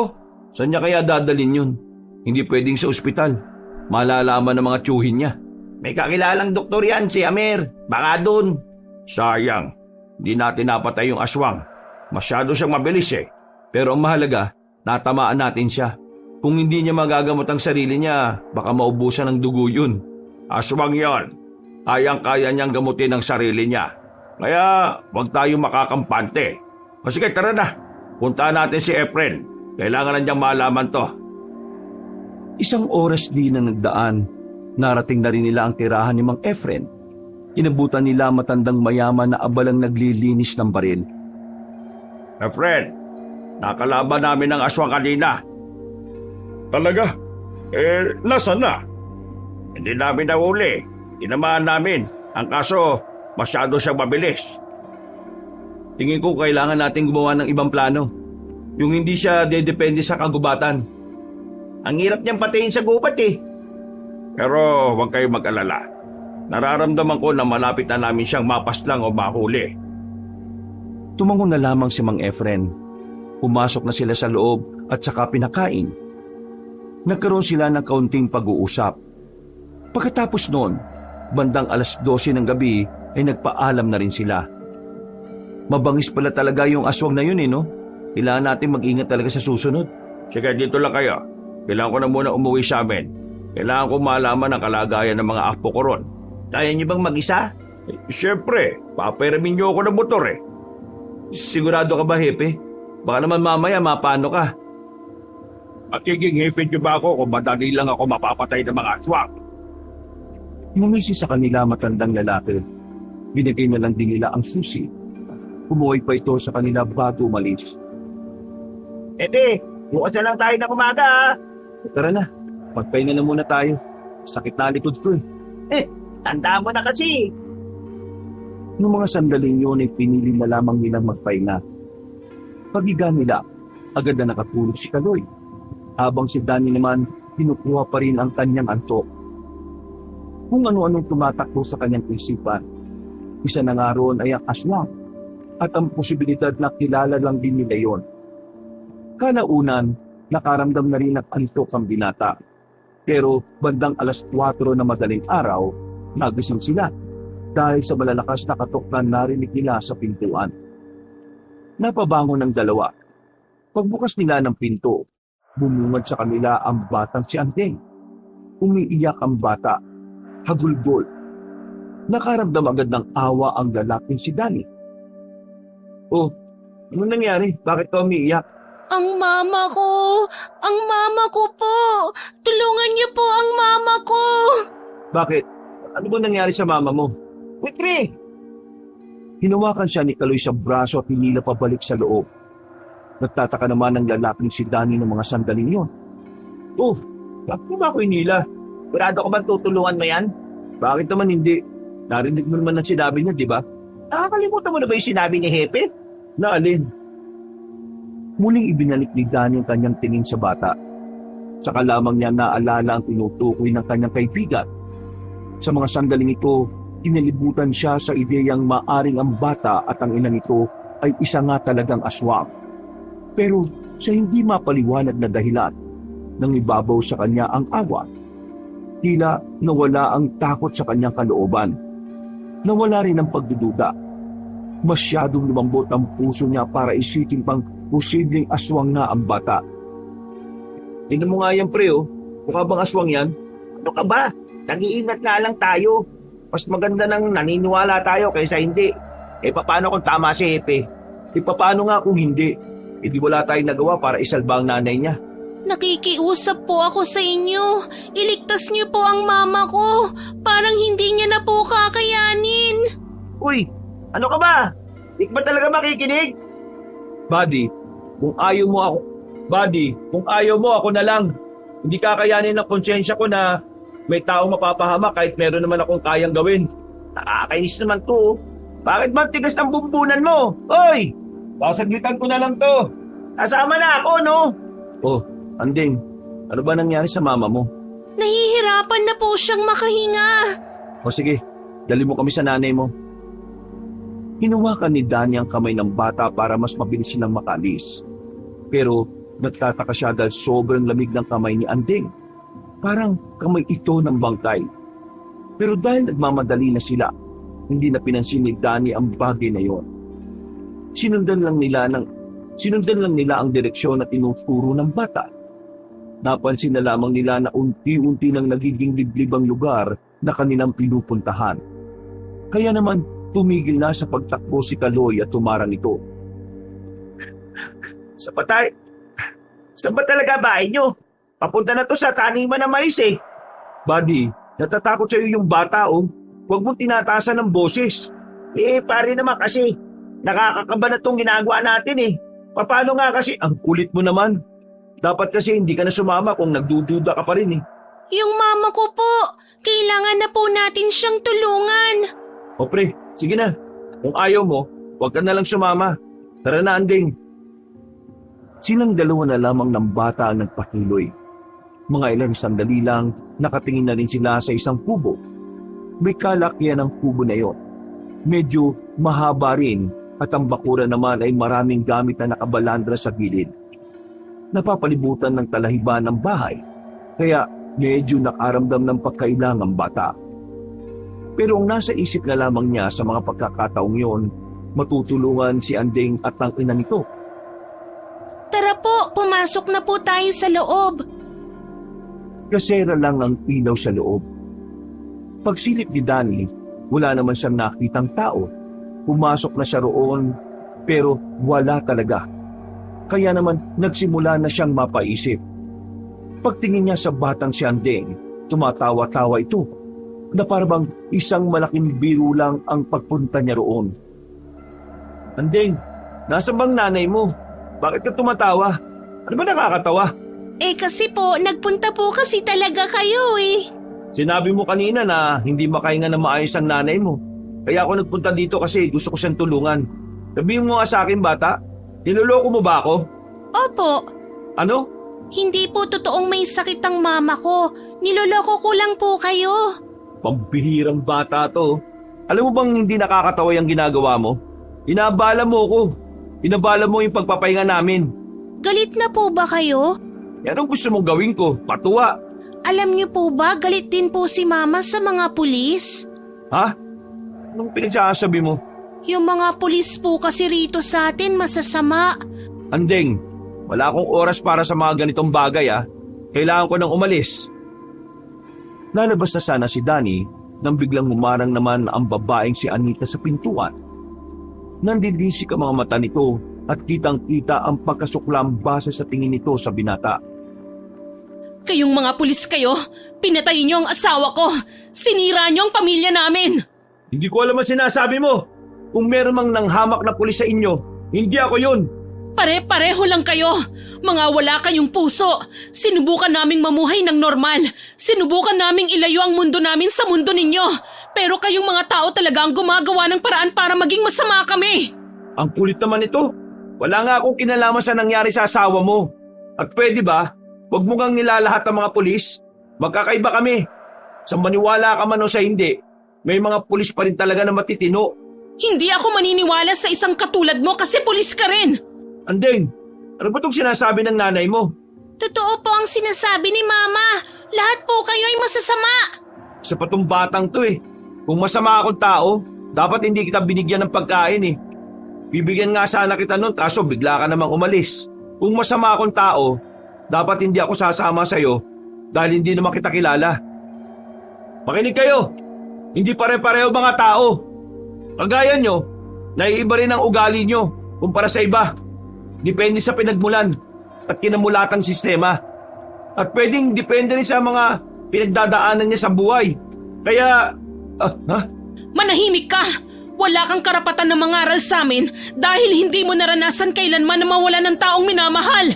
Magbabayad kayong lahat! ang dali lang naman. Teka, uy! Kumalma nga kayo. Pag-usapan natin na maayos to. Handa naman ako makinig eh.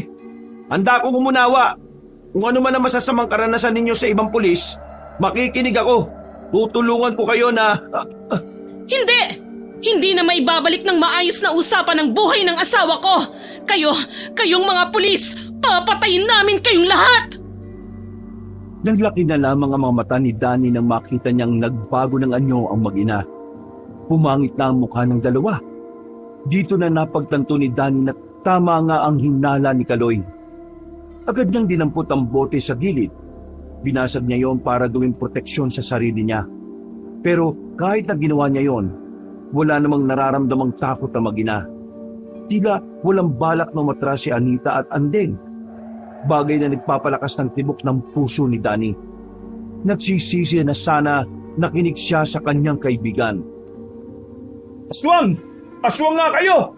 Uunahin ka na naming patayin! Sige, subukan niyo lumapit! Papatulan ko kayo! Lalapit na sana ang babaeng aswang na si Anita nang makarinig sila na makakasunod na putok sa labas. Pero agad namang nakailag si Anita. Dahil may sugat pa ito sa katawan, nanghihina pa itong lumapit kay Andeng. Nang masipat naman ni Danny kung sino ang nasa labas, nakita niyang naroon na si Mang Onyok. Binalikan pala siya nito at meron na itong dalang baril.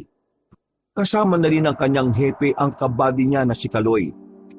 Samantala, nagmamadali namang makalabas sa bintana ang mag-inang aswang. Windang na windang ang binata na makapasok na rin ng kubo si Mang Onyok at si Kaloy. Kumilos ka na dyan. Kailangan nating habulin ang dalawang yon. Kahit na hindi pa nakaka-recover sa pagkabigla dahil sa mga nalaman, pinilit na rin niyang maikalma ang kanyang sarili. Lumabas sila ng kubo na yon. Samantalang tila walang ganong puno sa area na yon, karamihan lang ay puro talahiban at mga halamanan. Marahil silang naglalakad, nakikiramdam sa paligid. At dahil ang hepe lang naman nila ang may daladalang baril sa mga pagkakataong yon, nasa likod lamang sila na matanda. Alerto kayo. Anumang oras pwede silang... Hindi na natuloy na matanda ang kanyang sasabihin nang biglang merong umilas sa paa nito. Hinabol nila si Mang Onyok na pilit tinihila ng batang si Andeng palayo sa kanila. Mabuti na lamang ay nahawakan nila sa paa si Mang Onyok. Nakipaghilahan sila sa bata at kalaunan, nabawi naman nila ang kanilang hepe. Agad na tumayo si Mang Onyok at nagpaputok sa kung saan-saan. Pero wala namang itong tinatamaan. Mga salot kayo! Lumabas kayong dalawa dyan! Kung talagang matapang kayo! Epe, ayun silang dalawa oh! Nakita nila ang mag-ina na tumatakbo na palayo. Pinaputukan ulit ni Mang Onyok yon pero sa kasamaang palad, hindi nila tinamaan yon dahil may kadiliman ng parting yon. Nakatakas si Anita at Andeng. Hindi na lang din nila yon hinabol dahil nakapasok na yon ng kagubatan. Ano? Tigas ng ulo mo eh. Ayaw mo kasing maniwala sa akin na ang mag-inang yun ng mga aswang. Oo na. Nagkamali na ako. Naawa lang naman ako sa bata eh. Puro ka naawa.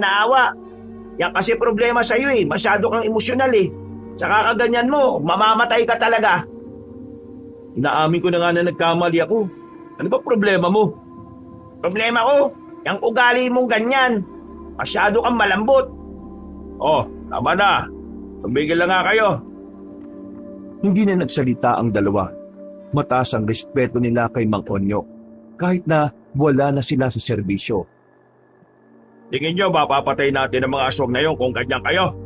Hindi! Walang nalulutas na problema kapag hindi nagkakaisa. Alam nyo yan. Ngayon, tumino kayo. Ikalma nyo sarili ninyo. Pareho lang kayong emosyonal eh. Ikaw naman, Danny, dapat alam mo kung kailan ka maniniwala o hindi.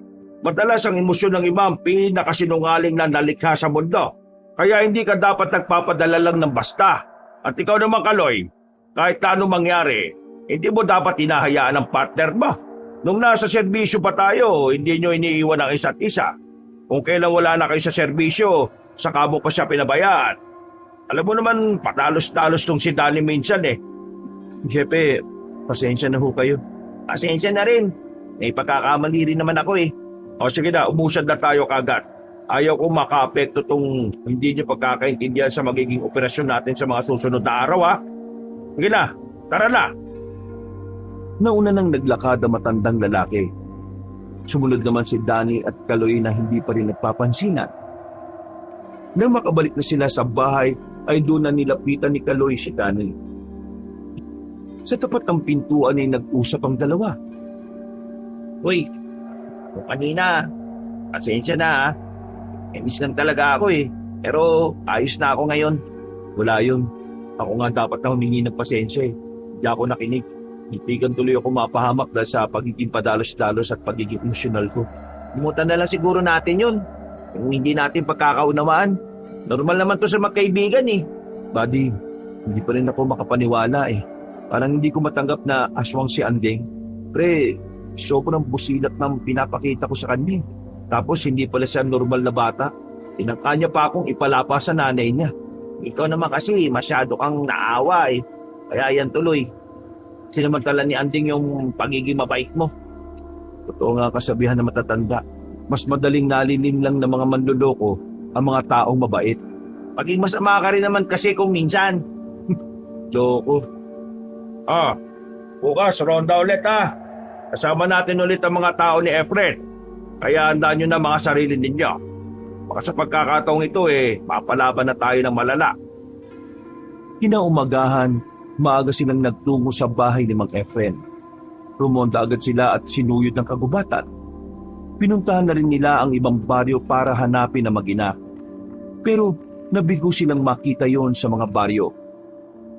Palaging bokya ang paghahanap nila. Tumagal na nga ng 1 linggo ang kanilang paghahanap pero wala silang napapala. Sumasagi na nga rin sa isipan nila na baka tuluyan ng umalis na kanilang probinsya si Anita at Andeng. Pero kahit na ganon, hindi pa rin sila nagiging kampante. Makalat na tong bakuran mo. Wala ka bang balak na linisin to? Saan na lang siguro yan kapag natapos na tong trabaho natin. Ano ba? Nabalitaan nyo na ba yung nangyari kay Amer? Ay, oo nga pala. Ano palang balita sa mokong na yun? Si Bak. Si Bak? Sinibak din? Sino ba hepe doon ngayon? Kung isa sa mga tsuhin niya ang pumalit sa akin.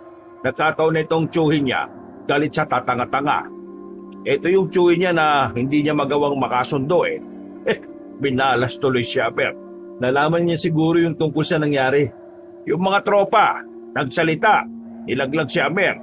Kaya itong si Amer, ayun, galit na galit ngayon sa mga tinuring niyang kasangga. Gigil na gigil din sa mga aswang. Pinaraman na yung loko. Kung hindi lang sana kasi siya si Raulo, hindi sana may mas maganda siyang karir. Ano ngayon ang gagawin ni Amer? Makakabalik pa kaya yun? Ang nakarating sa aking info, hindi na raw. Malakas din kasi itong bagong hepe.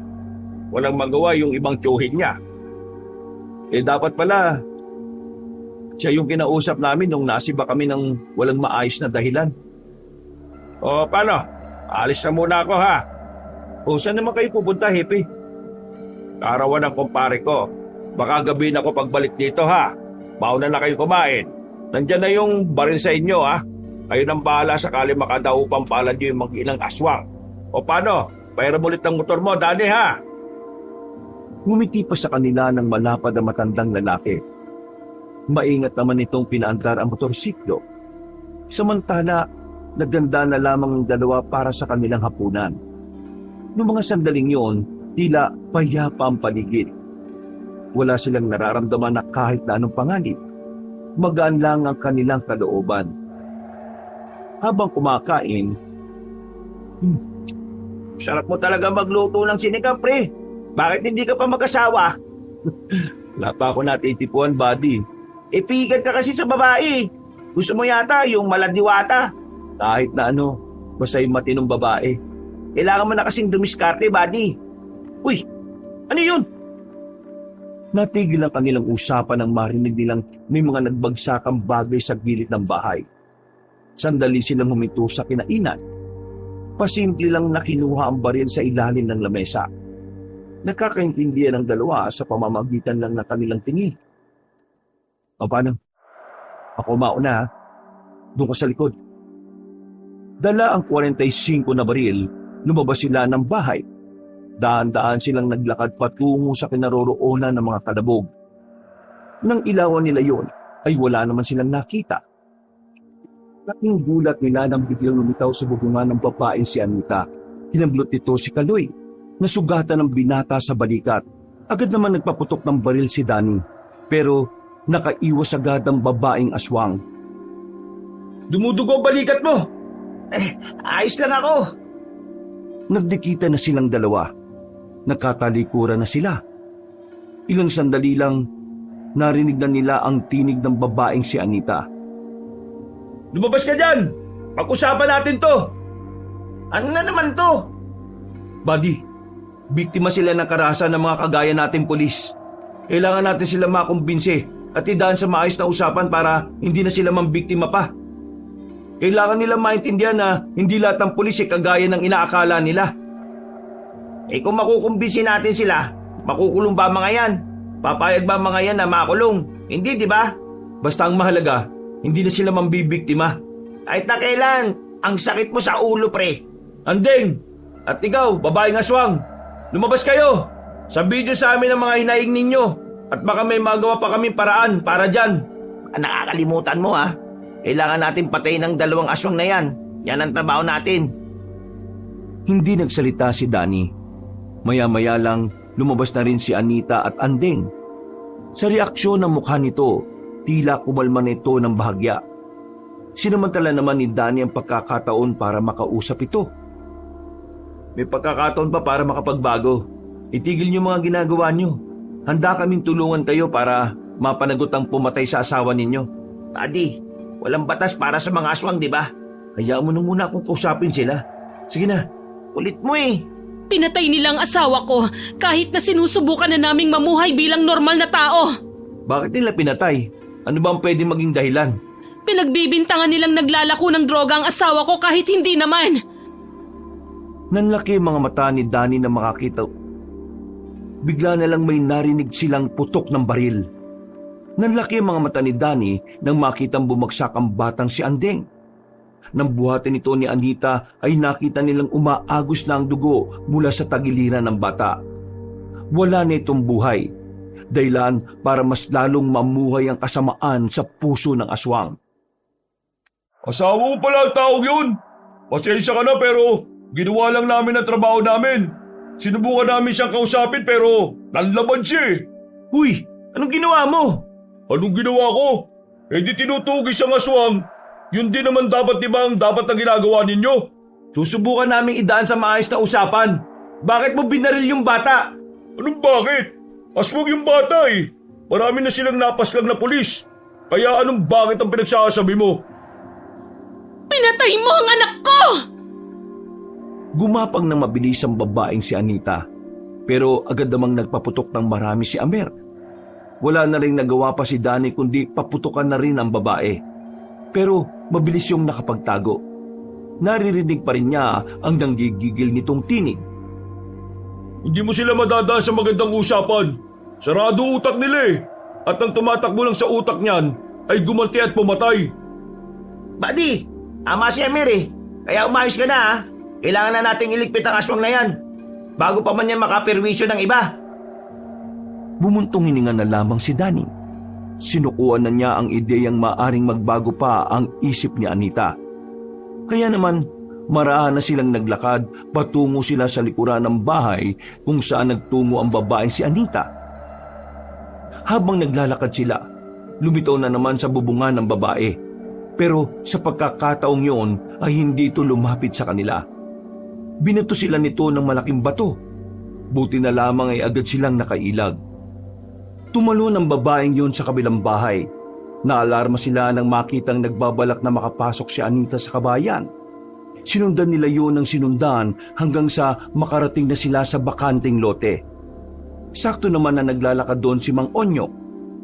Agad nitong binunot ang daladalang baril at saka pinaputukan ng aswang. Tinamaan yun sa balikat. Dahilan para kahit papaano ay mapabagal yun sa pagtalon-talon. Doon kayo sa likod! Danny, dito tayo! Sumama si Danny sa matandang lalaki, habang si Kaloy at Amir naman ay sa kabilang direksyon naman dumaan. Inikutan nila ang aswang, pero pagdating nila roon ay wala silang nadatnan. Tanging ang mga nakatambak lamang na drum ang inabutan nila. Marahan nilang inusisa ang bawat sulok ng lugar, pero maya-maya pa, bigla na lamang hinablot ng aswang si Amir. Agad na kinagat ni Anita ang binata sa braso. Tapis agad ang balat ni Amir at mabilis na umagos ang dugo nito. Nabitiwan din naman ni Anita si Amir nang hilahin nila ang binata. Pinagbababaril nila si Anita pero masyado itong mabilis na nakapagtago sa dilim. Hepe, patraidor siyang umatake. Kaya nga maging alerto kayo. Nagiging tuso na ang aswang na to. Nakiramdam lang sila noong mga sandaling yon. Nang biglang lumitaw ang aswang sa gilid, pinagbababaril na yon ni Danny. Tinamaan ng babaeng aswang, pero tila may sa demonyo talaga ang nilalang na ito. Nagawa pa rin kasi nitong makapagtago. Aloy, asikasuhin mo muna si Amir, ha? Ha? Bakit ako? Ayoko nga. Hindi ito ang tamang panahon para sa mga personal na alitan. Maging profesional tayo. Sundin mo na lang, pre. Kawawa naman eh. Nakaupo na sa gilid si Amir. Hawak-hawak nito ang brasong punong-puno na ng dugo. At kahit labag sa kalooban ni Kaloy, nilapitan nito ang lalaki. Habang si Mang Onyok at Danny naman ay pinagpatuloy ang pagtutugi sa aswang. Sa likod yan, nandyan siya. Sinipa niya ng malakas ang drum, pero wala namang lumitaw na aswang. Nang humarap sila, iika-ikang lumapit sa kanila si Anita. Sa pagkakataon na ito, si Danny naman ang nakagat sa kamay. Nabitiwan niya ang baril. Agad din namang naagaw ng aswang ang baril ni Mang Onyok. Nakatanggap sila ng malakas na suntok mula sa babae. Mas malakas pa ang suntok nito kaysa sa kanila. Namilipit sa sakit ang dalawa, lalong-lalo na si Mang Onyok.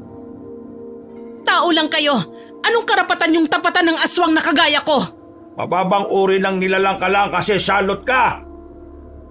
Pinilit na makabangon ni Mang Onyok. Sinuntok din ito ang babae, pero parang hindi man lang yun tinablan. Hinawakan ni Anita ang kamay ni Mang Onyok. Narinig pa nila ang paglagutok ng buto ng matandang lalaki. Napasigaw ng malakas si Mang Onyok sa sobrang sakit. Kaya naman, pinilit na rin ni Danny na makabangon. Sinuntok niya sa dibdib si Anita. Sa puntong ito, tila nakaramdam ng sakit ang babaeng aswang. Kaya naman, hindi na rin nagsayang ng oras si Danny.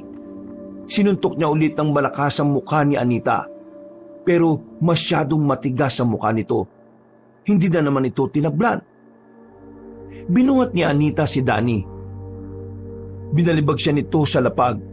Pinagtatatadyakan hanggang sa tuluyan na siyang hindi makabangon. Si Mang Onyok naman, hindi na rin makatayo dahil sa pagkabali ng kamay nito. Pagbabayaran niyo ang ginawa niyo sa asawa ko at sa anak ko! Ihahatid ko na kayo sa impyerno! Ikaw ang dahilan kung bakit nawala ang anak mo. Kung sana, hindi mo siya isinama sa mga ginagawa mo. Kung sana, itinuro mo sa kanya ang pagpapatawad. Wala sanang ganito. Buhay pa sana si Andeng. Wala kang alam! Hindi mo alam ang pakiramdam ng isang ina na nawalan ng anak! Hindi mo alam ang pakiramdam ng isang asawa na nawalan ng kabiyak sa buhay! Kasalanan niyo ang lahat ng ito! Kasalanan niyo kung bakit nasira ang tiwala ko sa mga tao! Ngayon, tikman niyo ang ganti ng isang aswang na punong-puno ng puot at galit! Humaba ng ilang pulgada ang kuko ng babaeng si Anita. Nanlalaki ang mga mata ng dalawa nang makitang papalapit na yun sa kanila. Batid nilang ang oras na yon ay maaring yun na rin ang huling sandali nila. Bumilis ang tibok ng puso ni Danny nang siya na ang unang nilapitan. Ikaw, wala ka ring pagkakaiba sa kanila. Kaya nararapat lang na ikaw ang mauna sa impyerno. Mamamatay ka na! 3 putok ng baril ang narinig sa paligid. Hindi na naituloy ni Anita ang gagawin. Agad na itong bumagsak sa lapag habang may tumatagas na dugo mula sa butas nito sa noo. Nakahinga naman ng maluwag si Danny at Mang Onyok. Nang makitang nakaresponde sa kanila si Kaloy. Ayos lang ba kayo? May kagat ako ng aswang. Bali ang kamay ni Hepe. Okay lang kaya kami? Tinulungan sila makabangon ni Kaloy. Sinuri pa nila ng maigi ang babaeng si Anita. Nang malaman nilang patay na ito, ay saka lamang sila naging kampante. Malalim na paghinga na lamang ang nagawa ni Danny. Ano nang gagawin natin dito? Kaloy, tawagan mo si Efren. Kailangan natin ng mga taong susundo sa bangkay ng 2 aswang. Tumawag ka na rin ng ambulansya.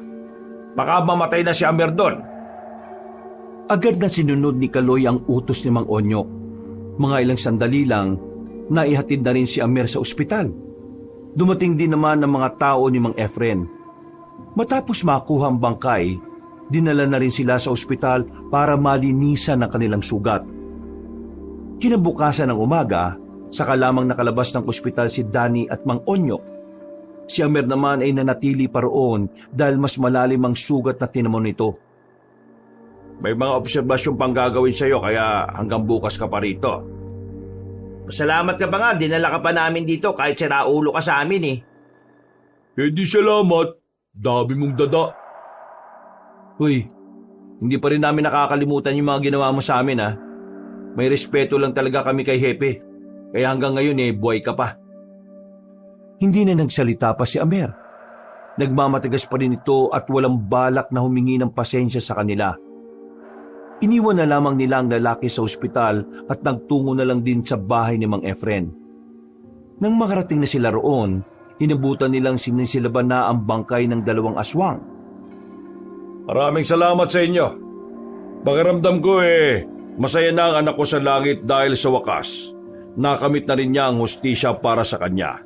Mamaya, magkakaroon tayo ng isang selebrasyon at ibibigay ko na rin ang nararapat na bayad para sa inyo. Maraming salamat din sa tiwala ang binigay mo sa amin, pare. Matapos ang laban nila sa aswang, naganap na lamang ng ibang trabaho ang 3. Hindi na sila bumalik pa sa serbisyo. Para sa kanila, sapat na ang ilang taon na nanilbihan sila. Mas pinili na lang din nila ang tahimik na buhay. Mula noon, namuhay na ng simple si Danny. Masaya na siya kung anuman ang buhay na tinatahak niya. Dahil ang mahalaga naman sa kanya ay ang kapayapaan sa kanyang isip at sa paligid na kanyang ginagalawan. Nakakaramdam man ng panghihinayang dahil sa pagkawala ng batang aswang na si Anding, pinilit na lamang niyang tanggapin ang katotohanan na minsan may mga kailangang mawala, lalo na kung ito ay magdudulot ng kapahamakan para sa iba. Wakas,